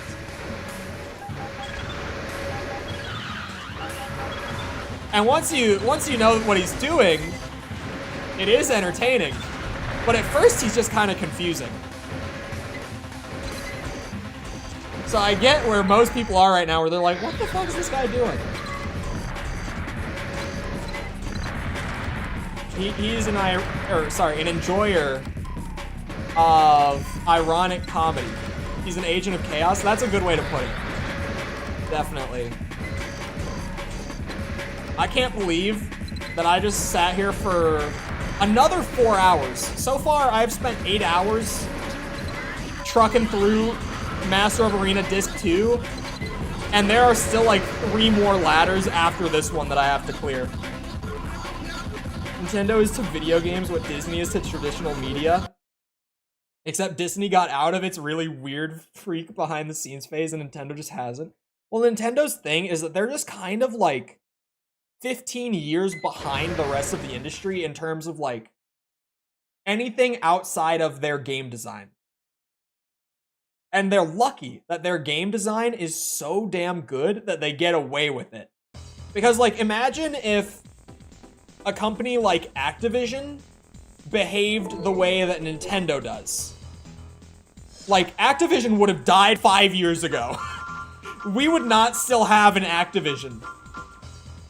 It really is just like, yeah, it is kind of old man syndrome, where all the higher ups at Nintendo right now are the people who have been at Nintendo since like the 80s, or even on the more generous side, like the 90s. And so they're kind of used to running things like it's the 80s or 90s. And they're trying to keep up. And they've been doing a pretty good job. If doing a good job means that they're still in like 2005. This unit was designed by studying failures in version 1. Its lasers mean death. Well, maybe. Activision Blizzard is not doing very hot. They are still the #1 earning games company in the industry. They are doing very hot. PR-wise, among like dedicated hardcore gamers, no. They're still making like 15 billion a year in revenue. They're doing fine. It's kind of the thing with Activision, is that even when we are all really upset, the reality is that like people who are engaged enough with the industry to even like watch YouTube content about it, it's like 5% of the people that make up like game sales. I guess it's like 5% of consumers is what I'm trying to say. It's such a small portion that for someone like Activision, who makes such widely appealing and easily consumable games, we really don't matter. That's mostly Candy Crush. Their number one is still COD. As much as COD is like in a terrible spot right now PR-wise with MW2 and even MW3, it's still their top earner. COD alone, I know that MW2 in Q1 of this year, just MW2 and Warzone 2 made $6 billion alone in Q1 in revenue. Like sales, in-game purchases, stuff like that. They brought in $6 billion in revenue in just Q1. Like, it's not... Candy Crush is probably still one of their top earners, though, let's be real. The King acquisition is one of the smartest things that Activision ever did. COD needs to just die. I like COD. I play COD every year. When does MW3 come out, by the way? What's the release date on that? November 8th. Good to know. I like Call of Duty. Because Call of Duty is like the junk food game. The number one junk food game. It's nothing special. But it does the thing where you can just jump on and play a good shooty game for like an hour or so on like a Saturday night with the boys. And it's really damn good at that. And only that. And it makes it like the best junk food game ever. His unit looks cool, but this pilot has no idea how to fight, and his actions are strange. And I go through the whole COD cycle, where I play the game when it comes out, but then like by the end of December, I'm over it, and I don't touch it at all for the next year. And then the new game comes out, and I'm like, new shooty game doesn't look so bad. And I buy the new shooty game. I'll play it for like 200 hours, and then I'll bitch about how terrible it is and how I wasted my money despite already having played 200 hours of it. Like, rationally, I know that it's not true, that it was a waste of money and that I'm not going to buy the game next year. But then by the time that the next game is coming around, I'm like, I really do play for like 200 hours a year. Like, I can't even say that that's wasted money. If that's 200 hours of entertainment, shit, that's a pretty good $60 spent. You go to the movies, you spend like $25 for 2 hours. You pay for Netflix, you're paying like, what, $15 a month at this point for, I don't know, 50 hours a month maybe? I'm trying to guess like average person. Because the average person does watch a lot of Netflix. Let's be real. Like, it's not wasted money. 200 hours is plenty of game time. That's more than I get out of the vast majority of games that I play. Because like COD does nothing amazing, but it doesn't really do much wrong either in terms of like it's just gameplay. What's this COD World at War time? World at War is an exception. That game is 14 years old and still my favorite COD, all right? I know that he just opened my Steam and he sees that I have 1,000 hours played on World at War. But I've been playing that game since like, I mean, I didn't own it on Steam back then, but like since 2014 or something on Steam. And it's my favorite. Like, World at War is the one that I go back to when the new game isn't out and interesting. Dead horse that never stopped beating. The way that I like to look at COD is I don't think the same game every year argument works for COD. I mean, it works to an extent, but it's like saying that, you know, Dark Souls 1 and Dark Souls 3 are the same game. Where it's like all the weapons changed, all the characters changed, all the environments changed. It's just the basic framework is the same, and that's true, but that's true about like any game franchise. And also, one of my favorite fun facts that I will leave you with as we wrap up, because it is about that time. Call of Duty has had 11 game releases in the last 10 years. And people say that it's the same shit every time. But do you want to know what else, chat? Pokemon in the last 10 years has had 36 game releases. I will just leave that in your head. Enough said. You can fact check me on that, by the way. Feel free. I know those numbers because they are insane. And I bring this up a lot because I can't believe it. Anyway, it is about that time. Armored Core is kind of like that. You see, now I've planted the seed. For people to be like, wait a second. The every year thing kind of applies to everything. I mean, not every game releases once a year, but like the same thing every time argument applies to more games than it doesn't, to be honest. Anyway, I hope you guys enjoyed. If you did enjoy and you haven't done so already, feel free to go ahead and leave a sub. Come back another time. We're doing this. We're doing Spider-Man PS4 100% because that game is just really fun and I wanted to play it again, so we've been playing it again. I'll probably be doing that tomorrow. I'm going to take a little bit and let it sit because the new one's going to come out and no one's going to care that I'm replaying the old one. But I'm still going to finish it. I'm just going to leave it for like a week or two while the new game hype is going crazy and then I'll go back. I've got a Halloween game coming up. That'll probably be a couple streams. I'm estimating it'll be like 7-8 hours. Keeping that one a secret for now, but I've got that coming up soon. So if you like horror games, it's one that I haven't played, but I've heard is very good. Like, actually good. Not like horror game, like, good. Like from game dev and design people, they're saying it's really good, so. Should be actually good. Trying to think. There was one other thing. Oh yeah, I still have to do that Lego Batman stream sometime. That's the only thing on my list that I haven't knocked out. I promised I would play Lego Batman 2 for a stream. I still haven't done it. So that'll happen sometime. And that should be a shit show. Anyway. Visit your local DMV. I hate going to the DMV so much. Nothing makes that pleasant. Just stop supporting COD. Oh yeah, we'll play COD next month, alright? We'll play it on stream and we'll all have a blast, I'm telling you. Anyway. Also, if you enjoyed, feel free to leave a like. Helps out a lot with algorithm and stuff. So if you enjoyed the stream and you haven't done so already, I would appreciate it. Thank you if you've already done so. If you're looking for links to anything outside of YouTube to engage with the community, feel free to check out links in the description below. Things like Twitter, Discord server, TikTok. Separate link to them all. Separate link to the Patreon as well. The Patreon is nice. Starts at $1 a month for general tiers. It's more for video stuff, but it also just generally helps fund channel stuff. Starting at $5 a month, though, you start to get the spicy benefits, like behind-the-scenes updates on videos, early video access as soon as they're done. They normally are done a couple days or so before they actually publish. So patrons and channel members of the $5 tiers or above get them early.